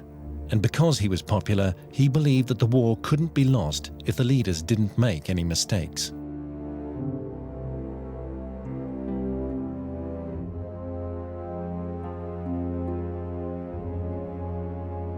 Wing Commander Gunther Rahl witnessed firsthand how Goering had lost touch with reality. Der Tenor seiner Rede, die laut war. Goering hatte eine laute, fette Stimme, die durchgedrungen ist. Und das ist aber die Logik der Rede war ungefähr so, er sagte, wir werden den Krieg gewinnen, wenn wir ihn gewinnen müssen. Ja, das ist auch Logik.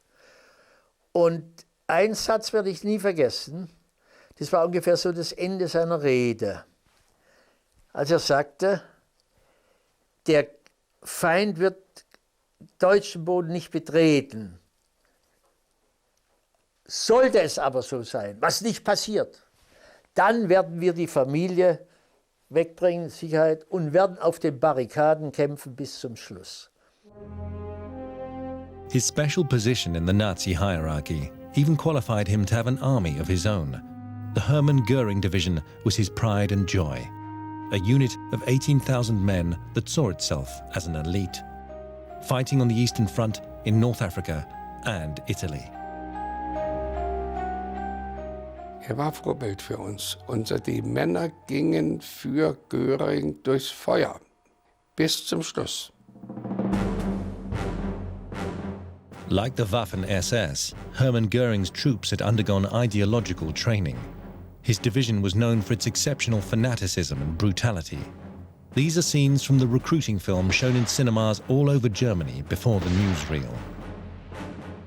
Deutscher Junge, wenn du die weißen Spiegel der Luftwaffe tragen und unser Kamerad sein willst, dann melde dich freiwillig und komm zu uns, zur Division Hermann Goering.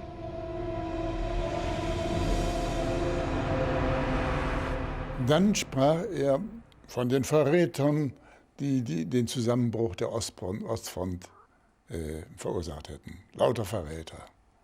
Brüllte das heraus. Aber ihr werdet das Gesindel der russischen Infanterie jetzt in den Arsch treten. Man konnte russisches Gelände preisgeben, mehr oder minder, aber deutsches Gelände nie und nimmer. Wenn aber das Schicksal gegen uns sein sollte und der Russe in diese Provinz hineinkommt, dann darf das nur möglich sein, wenn keiner von euch mehr am Leben ist.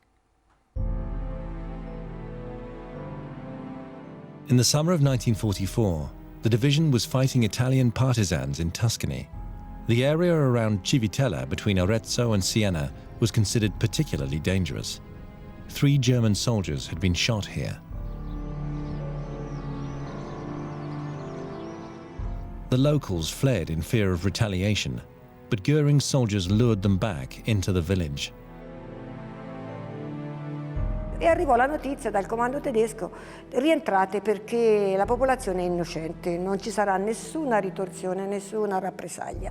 Quindi si cominciò il rientro verso il 26, il 27 e il 28. Il 28 sera diciamo il 99% della popolazione rientrò alle proprie case. On June the 29th, 1944, the citizens of Civitella celebrated a mass that Ida Ballo would never forget. Entrò una donna gridando: ammazzano, ammazzano, bruciano, ammazzano. E allora il sacerdote disse: chiudete la porta dal di dentro, sprangate la porta. E la porta fu sprangata, ma dopo neanche 5 minuti un boato con una bomba a mano squarciarono la porta. Entrarono un gruppetto di soldati e si spiazzarono su all'altare dicendo: fuori, fuori, fuori, Rause, Rause. There were no partisans in town, only civilians, and Hermann Goering's men. Nell'arco della porta, nell'uscita, c'era un soldato con la divisa mimetizzata, divisa estiva, perché aveva le maniche corte, e, insomma la stoffa leggera, e gli vidi scritto sul braccio Hermann Goering. L'ho sempre avuto nella mente e se chiudo gli occhi lo vedo ancora, quella scritta. They wore Goering's name on their uniforms, and they left a trail of blood in Italy.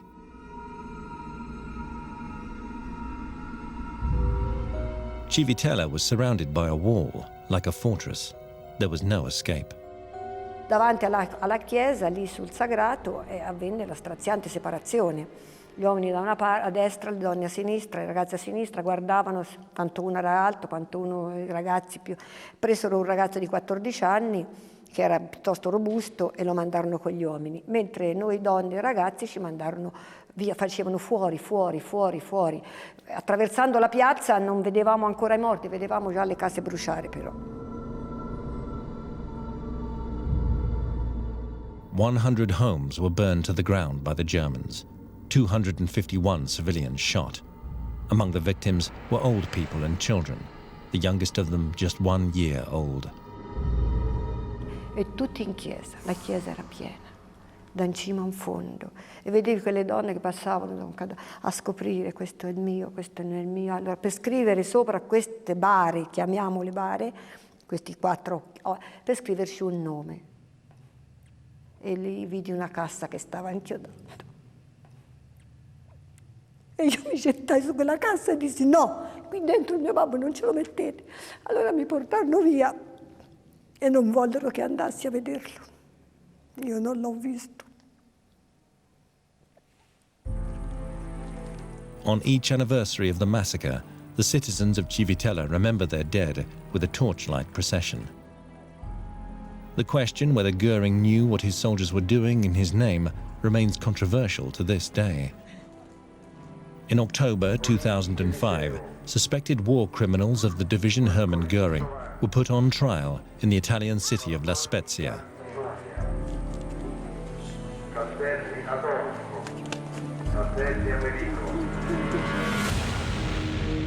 After May the 12th, 1944, Goering's Luftwaffe was unable to prevent the destruction of the German fuel industry by American bombers.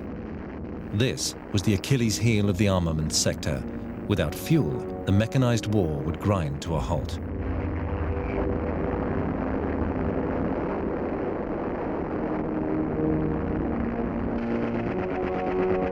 On June the 6th, 1944, D-Day, the Luftwaffe watched helplessly as Allied forces landed on the beaches of Normandy. Grounded, out of fuel, hunted down, and fatally mauled.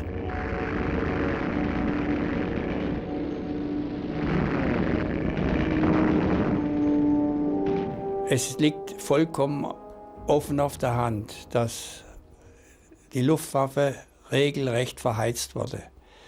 Wenn man bedenkt, dass die jungen, begeisterten Piloten, schlecht ausgebildet, kurz ausgebildet, mit Kurzausbildung, sogenannter Kurzausbildung, an die Front geschickt wurden und zu Hunderten abgeschossen wurden, da muss man wirklich sagen, hier hat der Oberbefehlshaber völlig versagt. And how did Goering react to these losses? He was handed a memo on October the 13th, 1944. In it, the Chief of Staff, Werner Kreiper, gave a frank analysis of the situation and presented the outlook for aerial warfare in 1945.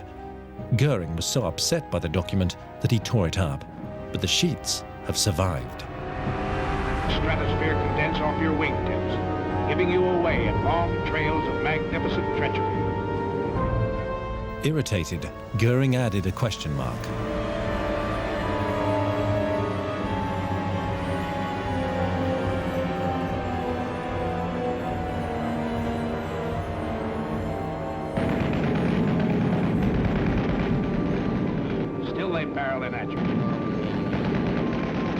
This is treason, said Goering. He knew that the situation was indeed hopeless, but a document like this must never fall into Hitler's hands. It would have damaged Goering's status even further.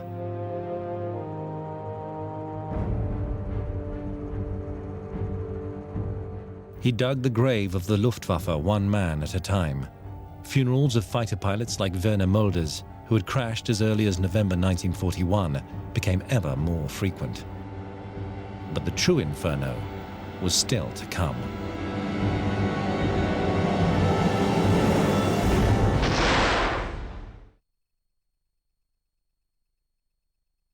Since the spring of 1944, his Luftwaffe had been fighting a losing battle. Goering had nothing left to put up against British and American air raids. These propaganda images were meant to conceal the fact that the Luftwaffe lacked everything: planes, pilots, and fuel. The US Air Force, on the other hand, had no trouble making up its losses.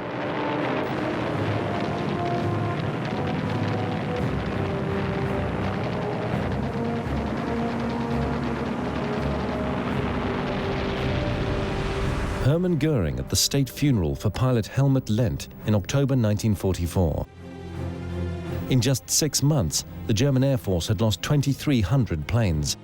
Few of the pilots survived more than 3 or 4 sorties, and yet Goering called his pilots spineless losers and threatened to have them shot down by his own anti-aircraft guns. Jagdflieger sind Feiglinge, nicht wahr? Er kannte überhaupt nicht die Situation in der Jagdfliegerei. Wir hatten damals schwerste Zeiten schon, mit dem Nachwuchs, viel zu wenig Jagdflieger. Nicht wahr? Schwerste Aufgaben gegen die 8. Air Force oder 15. Air Force. Wir hatten enorme Ausfälle. Wir wussten, in der Reichsverteidigung, fast bei jedem Einsatz kommt jeder Zweite nicht zurück. Und dann sagt der Reichsmarschall, die Feiglinge. The pilots had set their hopes on a new jet fighter, the Messerschmitt 262. It was far superior to the Allied fighters, but it wasn't fully operational until the spring of 1945. Goering was unimpressed. Das ist für mich ein Spielzeug. Das können wir nicht gebrauchen. Später hat sich herausgestellt, dass der erste Düsenjäger der Welt was ganz Revolutionäres war. Hat Goering nicht erkannt. Das hätte er müssen als Oberbefehlshaber Luftwaffe erkennen. Das ist die Zukunft. Und das hat gefehlt. Wir hatten den Eindruck, dass Goering zum Ja-Sager geworden war. Alles, was Hitler befohlen hat, wurde mit positiv von ihm beantwortet. Er scheint nicht mehr gewagt zu haben, Hitler zu widersprechen. The pilots' trust in Goering was ruined. Air Force General Adolf Galland, in charge of the fighter squadrons, demanded Goering face facts and make improvements. The commander-in-chief regarded this as a personal insult and relieved Galland of his duties. Fighter pilot Julius Meinberg also got a taste of Goering's rage. Wounded in combat, Meinberg was on home leave when a top-secret message reached him on New Year's Eve 1944. It was a gramophone record with a speech by Hermann Goering. Also sowas an Beschimpfung hatte ich eigentlich noch nicht erlebt. Dass wir versagt hätten, wir wären feige und von ihm verwöhnt worden mit allem Möglichen. Und habe dann die Nadel wieder hochgenommen, und nachdem ich also eine Stelle gehört hatte, und habe gesagt, Augenblick, Herr Reichsmarschall, das muss ich noch mal hören, und habe dann die Nadel wieder da drauf gesetzt und habe mir diese Beschimpfung noch mal wieder angehört. Eigentlich fassungslos, muss ich sagen, wie so etwas dann auch den Flugzeugführern vorgespielt werden sollte. Goering didn't know what else to do.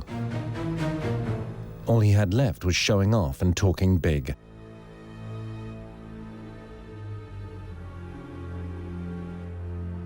Er war ja rauschgiftsüchtig, und da war er wahrscheinlich nicht bei Sinnen, als er diese unglaubliche Beschimpferei losgelassen hat, denn die konnte ja keinen Menschen erreichen. Das ist ja keine Motivierung gewesen. Das war dermaßen schlimm, katastrophal. On the morning of January the 1st, 1945, the Luftwaffe launched Operation Baseplate, a last-ditch attempt to regain air supremacy by attacking Allied airfields in France and Belgium. Unter rücksichtslosem Einsatz werden im Alarmstab aufgestiegene amerikanische Jäger und 4 motorige Maschinen angegriffen und 80 von ihnen zur Erde geschickt. The newsreel withheld the fact that 300 out of the 1,035 planes involved in the operation were lost, 84 of them to friendly fire. It was the last great mission of the once dreaded Luftwaffe.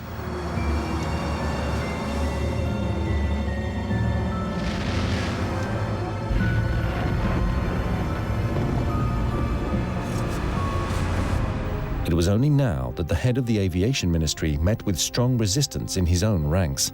Fighter pilot Gunther Lutzow openly called Goering incompetent and threatened to denounce him to Hitler. "The hell you will," Goering supposedly replied. "I'm going to put you in front of a firing squad." Many pilots were convinced the fat man had to go, but none of them could sever the ties between Goering and Hitler. On the 8th of March 1945, Goering called upon his pilots to save the nation from destruction with a mission from which they might never return.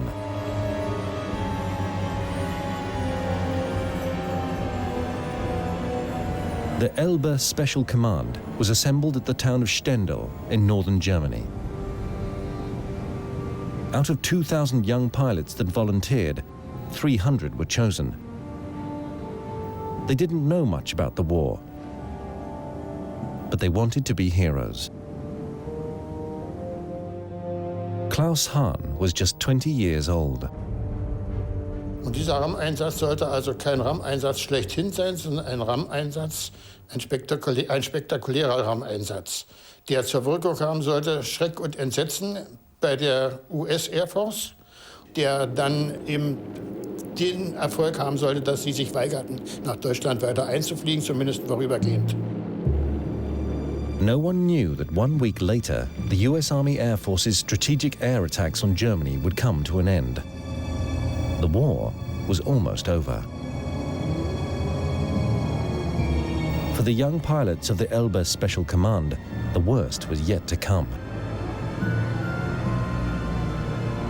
But men like Werner Zell did not see themselves as kamikaze pilots.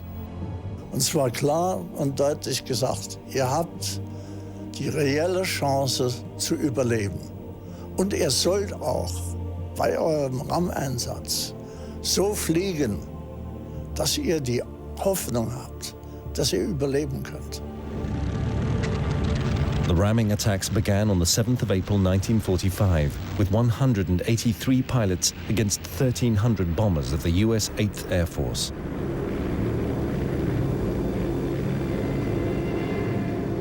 Wir sahen auch keinen gegnerischen Begleitschutz, Gott sei Dank.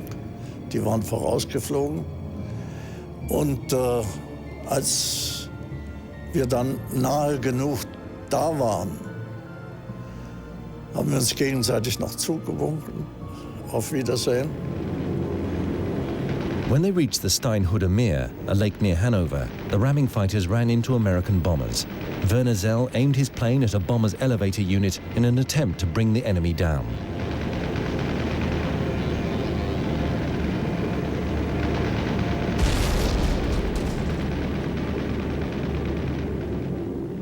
Das Kabinendach flog runter, der Luftzug riss mich raus.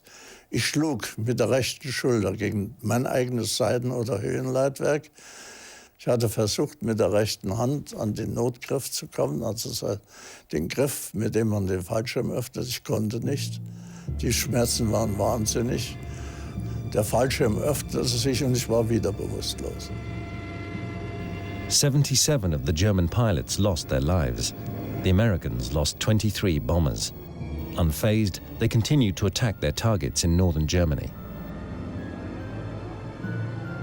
Wir hatten ja kaum eine Chance. Das war Unsinn, weil der Erfolg gar nicht kommen konnte aufgrund der gegnerischen Übermacht. The headquarters of the German Luftwaffe were hidden under 20-meter-high cone-shaped shelters near Potsdam. This was also one of several depositories of Goering's art treasures. On the 20th of April 1945, Hitler's last birthday, they were hastily hauled off to escape the advancing Red Army. This was Goering's loot from 12 years of art robbery.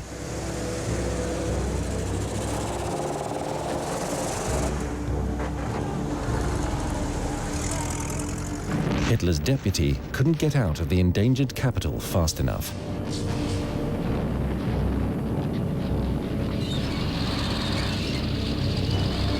He informed Hitler that he would continue to fight from Berchtesgaden, the Nazis' Alpine retreat. While Hitler was staging his downfall in Berlin, Goering was planning his own survival on the Obersalzberg. Here he heard about Hitler's nervous breakdown on the evening of April the 22nd. Goering now believed that the time had come to take over. Er hat mit mir gesagt, ich habe die zu mir befohlen, weil eine besondere Lage eingetreten ist. Ich nehme an, dass der Führer seiner Handlungsfreiheit beraubt ist und nach dem Gesetz von 1941, Nachfolgegesetz, muss ich dann die Nachfolge antreten, die Verantwortung übernehmen. The Chancellery of the Reich received a telegram on the 23rd of April. Goering announced that he would take control of the government if Hitler did not reply by 2200 hours. Berlin suspected high treason. Hitler ordered the SS to surround Goering's house and arrest the former Reichsmarschall. Goering was relieved of all duties, but unlike others that Hitler considered traitors, he did not want him executed. There was still a bond between the two men. Bernhard Frank hesitated to arrest the second in command of the Nazi regime. Und dann habe ich gelesen, verhaften Sie den hohen Landesverräter Hermann Goering. Dann habe ich überlegt, was ich mache, und habe ich gesagt, Herr Reichsmarschall, ich habe einen Funkspruch vom Führer bekommen. Und dann kam eine lange Pause. Hat er natürlich auch nachgedacht, was ich damit will. Denn normalerweise hätte ich ja ihn verhaften müssen. Und dann sagte er, dann zeigen Sie mal her. Und dann habe ich ihm den Funkspruch gegeben. Und dann hat er wieder lange gelesen. Und dann hat er gesagt, nach längerer Pause, dann müssen Sie mich ja wohl verhaften. Was blieb mir anders übrig zu sagen? Jawohl, Herr Reichsmarschall. Also ich habe ihn nicht verhaftet, er hat sich selbst verhaftet. Goering, his wife Emmy and their daughter Edda were led into a shelter underneath the cottage. A 400-meter tunnel system with 10 rooms. Goering was now guarded by the SS. The Marshal of the Reich, used to pomp and pageantry, was holed up in a catacomb.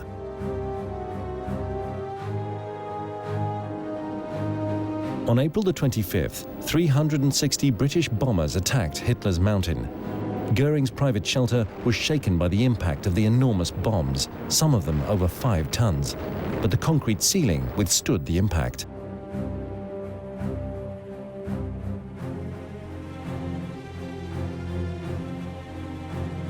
As the Americans approached, Frank, the SS officer in charge, let Goering decide where he wanted to be evacuated to.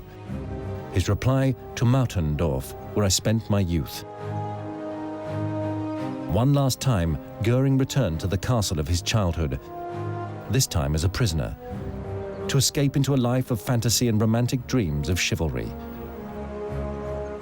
One last time, he donned surreal outfits and dreamt of a career after the war, thanks to the good connections he thought he had.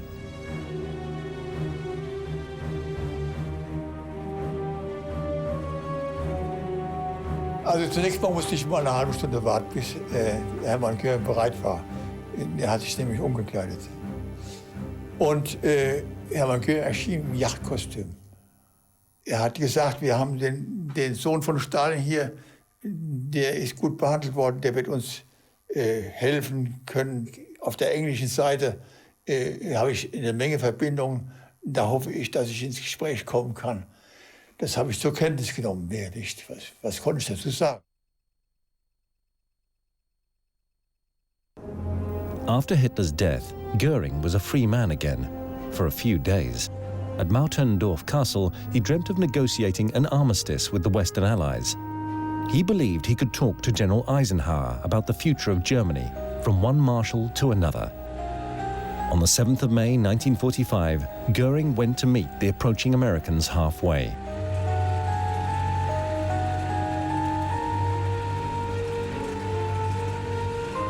Dann plötzlich haben wir gehört, der Reichsmarschall kommt. Haben wir einen Lautsprecher gehört, gell? Und immer wieder ist der Ruf ertönt, der Reichsmarschall, der Reichsmarschall. Goering's ride into captivity was another grotesque scene on an Austrian country road. Da war nämlich bei uns in der Nähe ein weibliches Reichsarbeitsdienstlager. Und die sind plötzlich runtergesprungen und haben geschrien, unser Hermann, unser Hermann. Und sind da runtergelaufen, voller Enthusiasmus. The regime's affable figurehead still enjoyed wide popularity and was blinded by his belief in his own importance. For the US forces, the Reichsmarschall was a big catch. Der Vater hat das auch beobachtet vom Fenster aus. Und der hat noch gesagt, schau da an, der Gauner. Jetzt schütteln sie sich noch die Hände, ne? Also, es hat absolut nicht danach ausgeschaut, dass der in Gefangenschaft geht. Die haben sich begrüßt wie zwei alte Freunde, ne? Ja. Emmy Goering and daughter Edda were also in American captivity in Fishhorn Castle, not far from Mautendorf.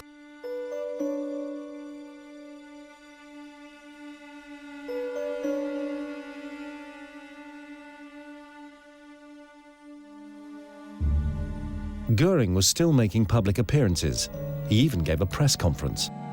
Reports from the concentration camps, he claimed, were pure propaganda.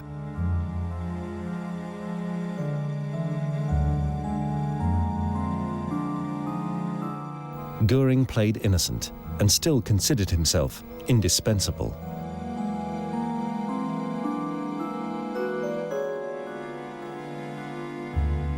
Well, he actually was at ease. I think he honestly felt that he was going to talk to Eisenhower and help Eisenhower take the German nation into the peacetime after the war.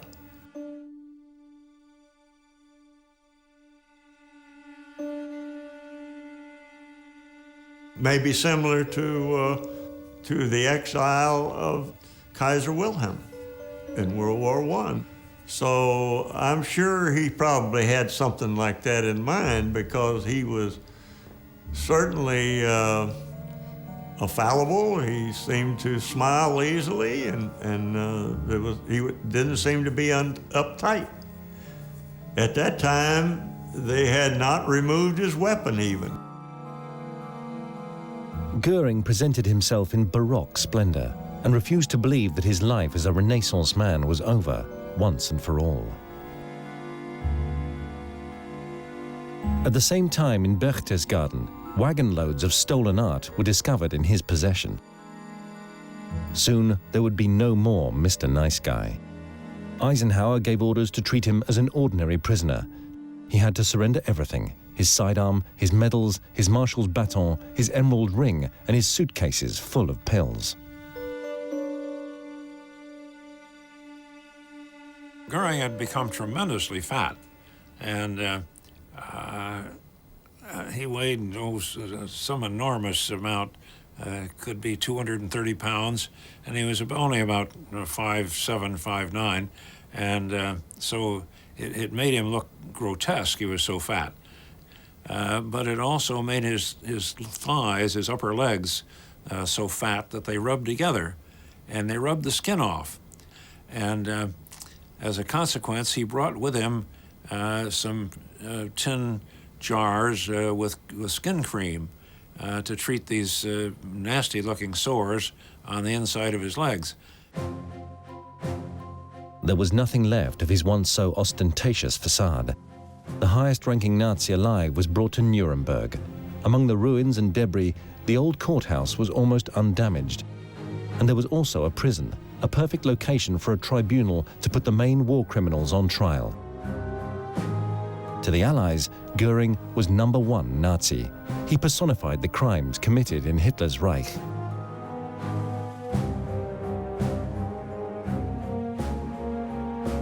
His brother Albert, who had helped dozens of Jewish families to escape, was imprisoned in the same jail. Albert was released, while Hermann was interrogated every day.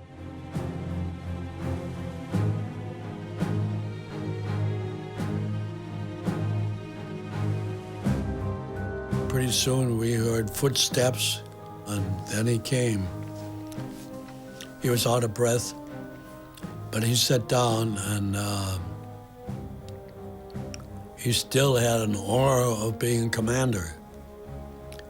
And Colonel Amon said to him, state your name. And he said, Reichsmarschall Goering. And Amon said, record that as Hermann Goering. Richard Sonnenfeld remembered Goering's reign of terror from his own childhood.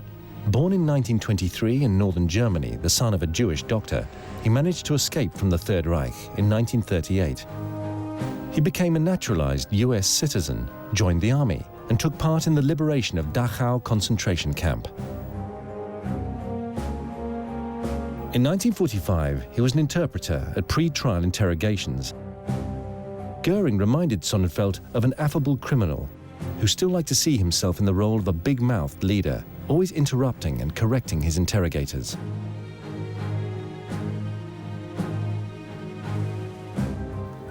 So I had to figure out what to do about Goering. And I suddenly remembered an old joke about Goering. The old joke was that in German somebody called him gering, a little nothing. And I said to him, Herr Gering, and I said to him in German, wenn ich spreche, dann unterbrechen Sie mich nicht. And as I spoke to him, I could see his mind was clicking. And he said to me, mein Name ist nicht Gering, mein Name ist Goering. And I said, I'll tell you what, we'll make a deal.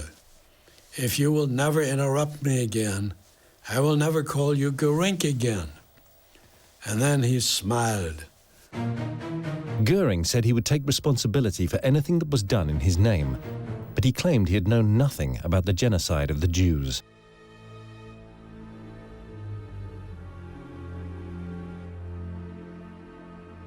He knew full well that he might receive the death sentence, and so he made one final plan in his prison cell. He looked for allies among his guards. William Glennie was one of the guards at the Nuremberg prison. The prisoners were guarded 24 hours a day. They couldn't make a move unless a guard was watching them. So you watched them continuously, and at night you had this light that you hooked to the screen to shine inside the cell. And when they went to bed, this light would shine on them. They couldn't turn their backs on you for any length of time. You'd tell them, turn around. The cells were searched on a regular basis. It was known that many of the leading Nazis carried poison capsules with them. If Goering had one, where was it? We used to search the cells every time they'd go out. Now, if they come back, we can take all their equipment and move it to another cell. So if they come in and hid something there, they probably never see it again. So no, it's almost impossible for them to hide anything for any length of time. Goering was still addicted to his pills. He was asking for drugs all the time, every minute, and he'd write you notes about it. And so we just had to withdraw it from him and put him on a cold turkey cure, and he accepted that and eventually was off it. Free of his drug addiction and his weight problem, Goering prepared his last great performance.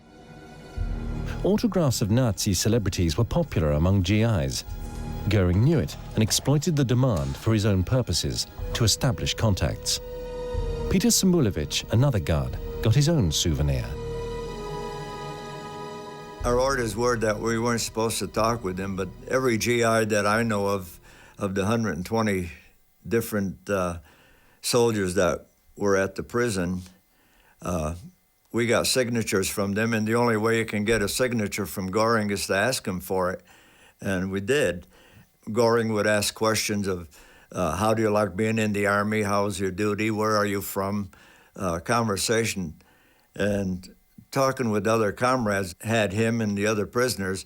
They were always trying to just get more information from the different soldiers so they can use that as information, I think, to be friendly. On the 25th of November 1945, the Nuremberg trials began. How would the #1 defendant describe his own role in the Nazi Reich? One thing was clear from the outset: he would stay loyal to Hitler no matter what, just as he had throughout his entire career. But would he admit guilt or even show remorse?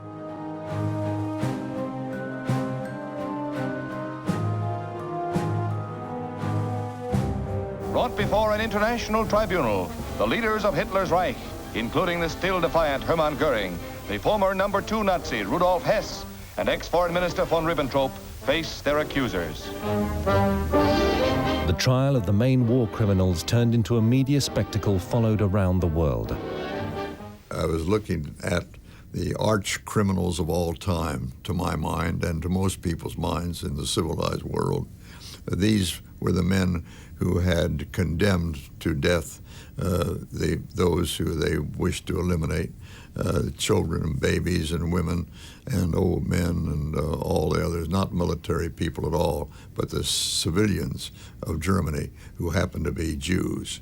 And I had never, as others who were witnessing that trial in Nuremberg, had never imagined seeing a group of people like that who deserved death by torture, I should think. What they had done was so vile that, as I said, I'm not a spitting man. I don't recall ever having spit in my life, but I just had an urge to want to do something. Robert Jackson was the chief U.S. prosecutor in a trial in which, for the first time in history, politicians and military leaders were personally indicted after a war for crimes committed and deaths caused. The wrongs which we seek to condemn and punish have been so calculated, so malignant and so devastating that civilization cannot tolerate their being ignored, because it cannot survive their being repeated. Right from the start, Goering tried to make the trial his personal stage.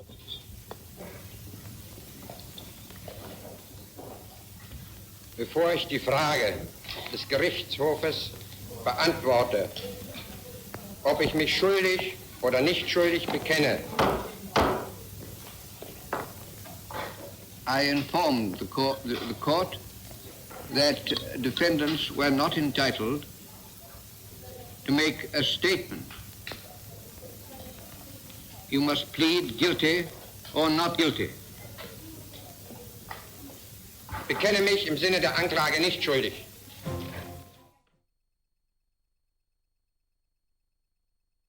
Hitler was dead, Himmler was dead, Bormann was dead. They are the ones who were left. The top was Goering. And I look at them.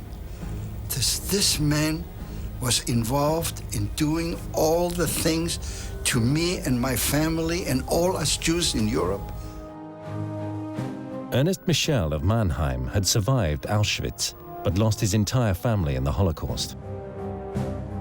And here I'm sitting now, but I'm a reporter, yeah? Now I can't let my own feelings interfere with that. I have to be objective. So I began to report what happened, what they said, how they said it. And I look at them every single day, sitting there at the trial. I wanted to jump down, grab them, do that. I'm a reporter. In the witness stand, Goering tried to talk his way out of his responsibility for the Holocaust. Ich habe nie mein Einverständnis zum Ausdruck gebracht, dass sich eine Rasse über die andere als Herrenrasse bezeichnet, sondern die Verschiedenheiten der Rassen betont. Goering's attitude about the Nuremberg trials was very simple. It's victor's justice. The victors are going to take the defeated and hang them. And it doesn't make any difference what I say and what the testimony is. That's all so much propaganda. This is nothing but victor's trial. And that was his attitude throughout. He never, with one word, expressed any regret. Many of the others did. Justice Jackson, the American chief prosecutor, put it to Goering that he was in fact personally responsible for setting up the Nazis' reign of terror, including the concentration camps. That is right, isn't it? Das habe ich ganz klar beantwortet, aber ich bitte, dass diese Ausführungen, die schon eben gehörten, zu der Beantwortung mit. Goering tried to dodge Jackson's attack.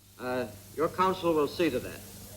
This was perhaps the high point of the whole trial, because here was the leader of the group of defendants, and here was the man who was going to defend Hitler, Hitlerism, Nazism, the whole debacle.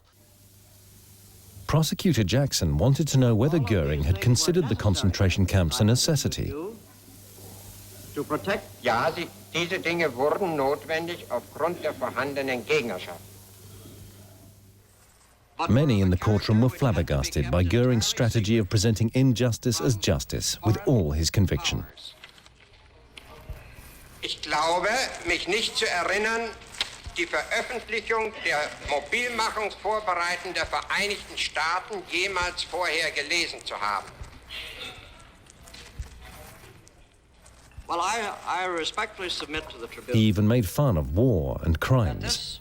Jackson complained about Goering's lack of cooperation since the beginning of the trial. And that it's Bitte nochmal die Frage exakt zu stellen. He was always endeavoring to defend himself by trying to accuse the Allies of doing the same types of things which the Nazis did. But of course, it was hollow. It failed completely because there was nothing to it. Goering saw himself as the leading personality in the courtroom. The other defendants acknowledged his role as the #1 Nazi.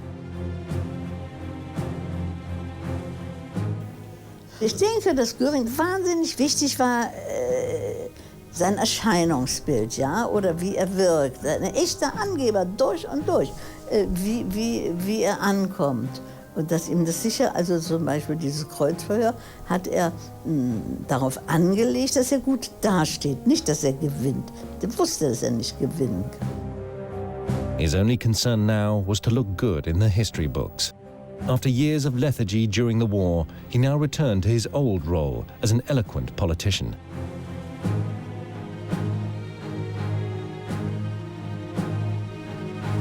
In prison, Goering continued to seek contact with his guards for the last act of his performance. He quickly found what he was looking for. There was one fella he really talked to, and they were friends. Was an officer by the name of Wheelis, Jack Wheelis. Jack Wheelis of Texas was a passionate huntsman, just like Goering, an easy link. A photo showing them both at the Nuremberg jail was signed on the back by Goering as chief huntsman of the Reich, with the words, "Good hunting." And Goering had something else to offer Wheelis. He showed me the wristwatch, and on the back of the wristwatch was engraved Hermann Goering. So I'm looking at the lieutenant, and I'm saying to myself, he can get this from Hermann Goering. I said, well, I can get a few souvenirs, I'll get his pipe. Yeah, beautiful pipe Goering smoked. Goering was interested in Wielis because, as officer of the watch, he had access to the storeroom where Goering's jars of skin cream were kept. Over and over again, Goering requested in writing that they be returned to him. Wielis had no idea that his so-called friend was using him like a pawn in a game of chess.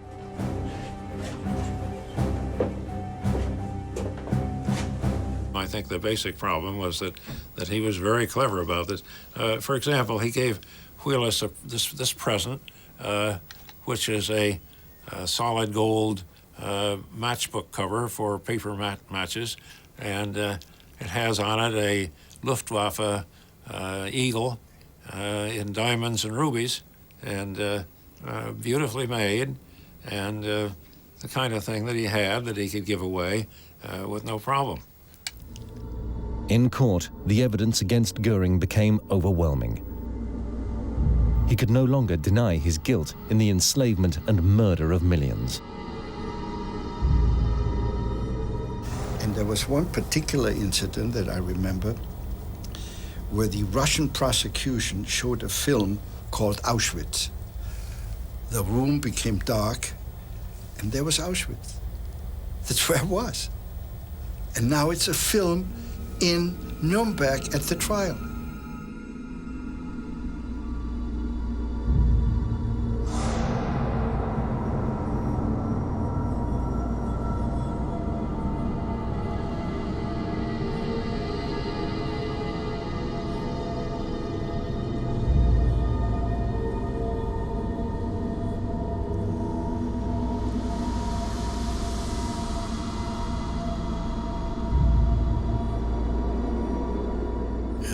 The effect of this film was terrible. It was terrible on everybody in the courtroom, including the defendants and the defense lawyers. Some of them openly wept, averted their faces, refused to see them. But when the light came on, Goering said in a loud voice, "Well, this is just a piece of propaganda like Goebbels could have made." But the effect of the film on the rest of the court was such that the judges had to suspend the proceedings for the day because nobody was able to go on after seeing what they saw in this horrible film. After the world had seen these images, there was no doubt how history would remember Goering. The mask of the friendly Nazi had been ripped off. At all times, Goering had shared responsibility for the worst crimes against humanity.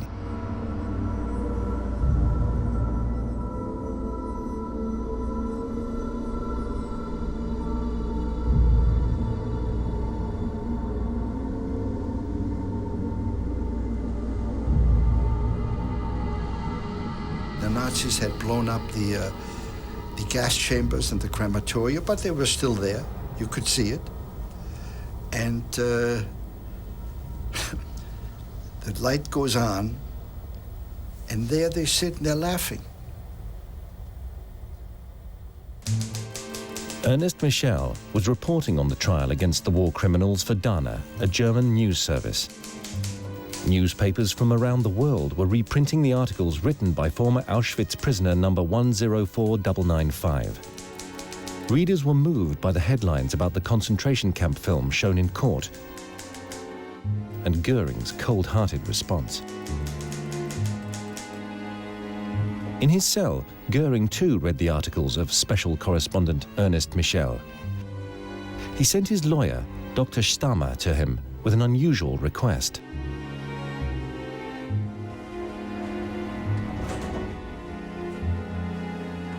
And he said, Michel,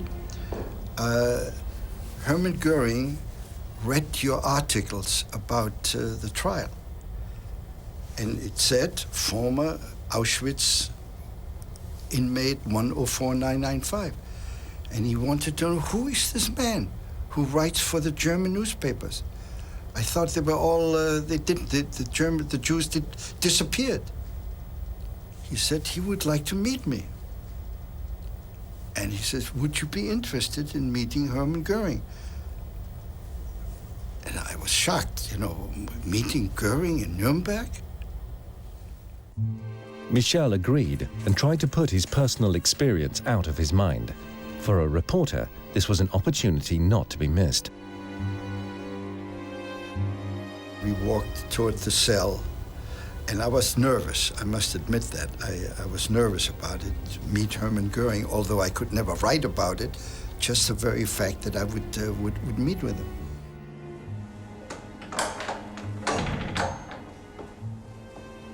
I walk in, Goering gets up and puts out his hand. And I ask myself, what am I doing here? I could not get a word out of I don't know how to explain it. I couldn't handle it. I was 23 years old. I'd been in the camps. I'd now been a reporter, but I could not handle being in a cell with Hermann Goering and he's standing want to shake my hand.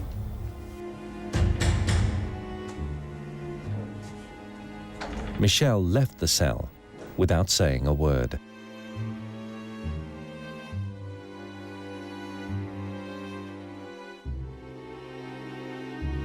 I felt I did the right thing. I've never regretted not having said anything. I would have felt it would be demeaning for me to address him. Goering's final statement in court. No admission of guilt, no sign of remorse. Die Anklagebehörde hat in ihren Schlussplädoyers die Verteidigung und ihre Beweisführung als völlig wertlos behandelt. Die unter Eid gemachten Ausführungen der Angeklagten wurden von ihr dort als absolut wahr angenommen, wo diese zur Stützung der Anklage dienen konnten.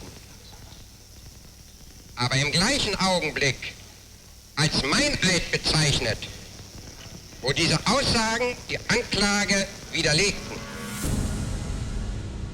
Goering was found guilty on all counts and sentenced to death by hanging. This verdict does not have the slightest effect on me, he told court psychologist Martin Gilbert in his cell.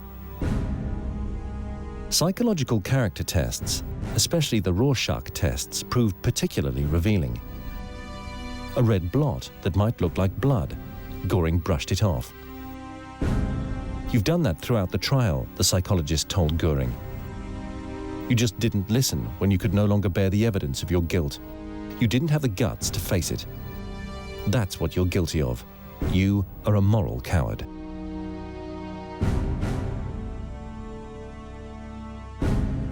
In his cell, Goering wrote his last letters to his wife, the prison chaplain, and the Allied Control Council. I would not have minded being shot by a firing squad, but it is not acceptable to execute the German Marshal of the Reich with a rope. For this reason, I choose to die like the great Hannibal. The execution was scheduled for midnight on the 16th of October 1946. Goering's last great entrance. He had been planning it for a long time. The guards had checked his cell repeatedly. He just seen Goering moving around a little. He laid on his cot. He was in his pajamas, and he laid down on a bed, and he put his hands across his forehead, and then he brought it down around close to his mouth. And he didn't think anything of it. The only time he got a little upset is when Goering stiffened up all of a sudden, and he knew something was wrong. And I guess he was choking. And then he called the officer of the day, or he just was yelling for help, and they come down, and it was too late. He already took the cyanide. Goering had eluded the executioner.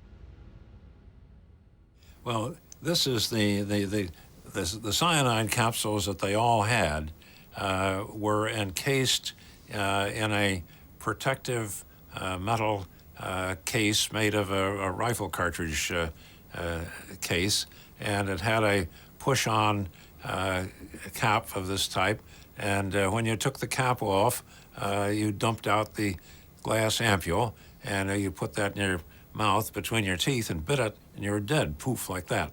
That's exactly what he did. How had Goering managed to smuggle the poison past all the checkpoints into his cell? He gave the answer himself in a letter he wrote 4 days before his death to Colonel Andrus, the commandant of the Nuremberg prison. The letter was found later. When I was taken to this prison, I had 3 capsules. I left the first one in my clothes, so it would be found during the check. I hid the second one so well in my cell that it was not discovered in spite of the frequent and thorough searches.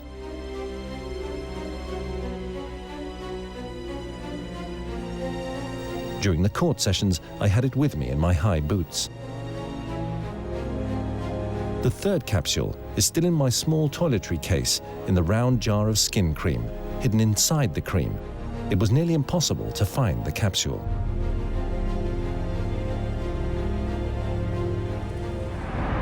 A decent life for at least 12 years, Goering said at the end of his criminal career. His home movies show what was most important to him: power and wealth, as Hitler's second in command.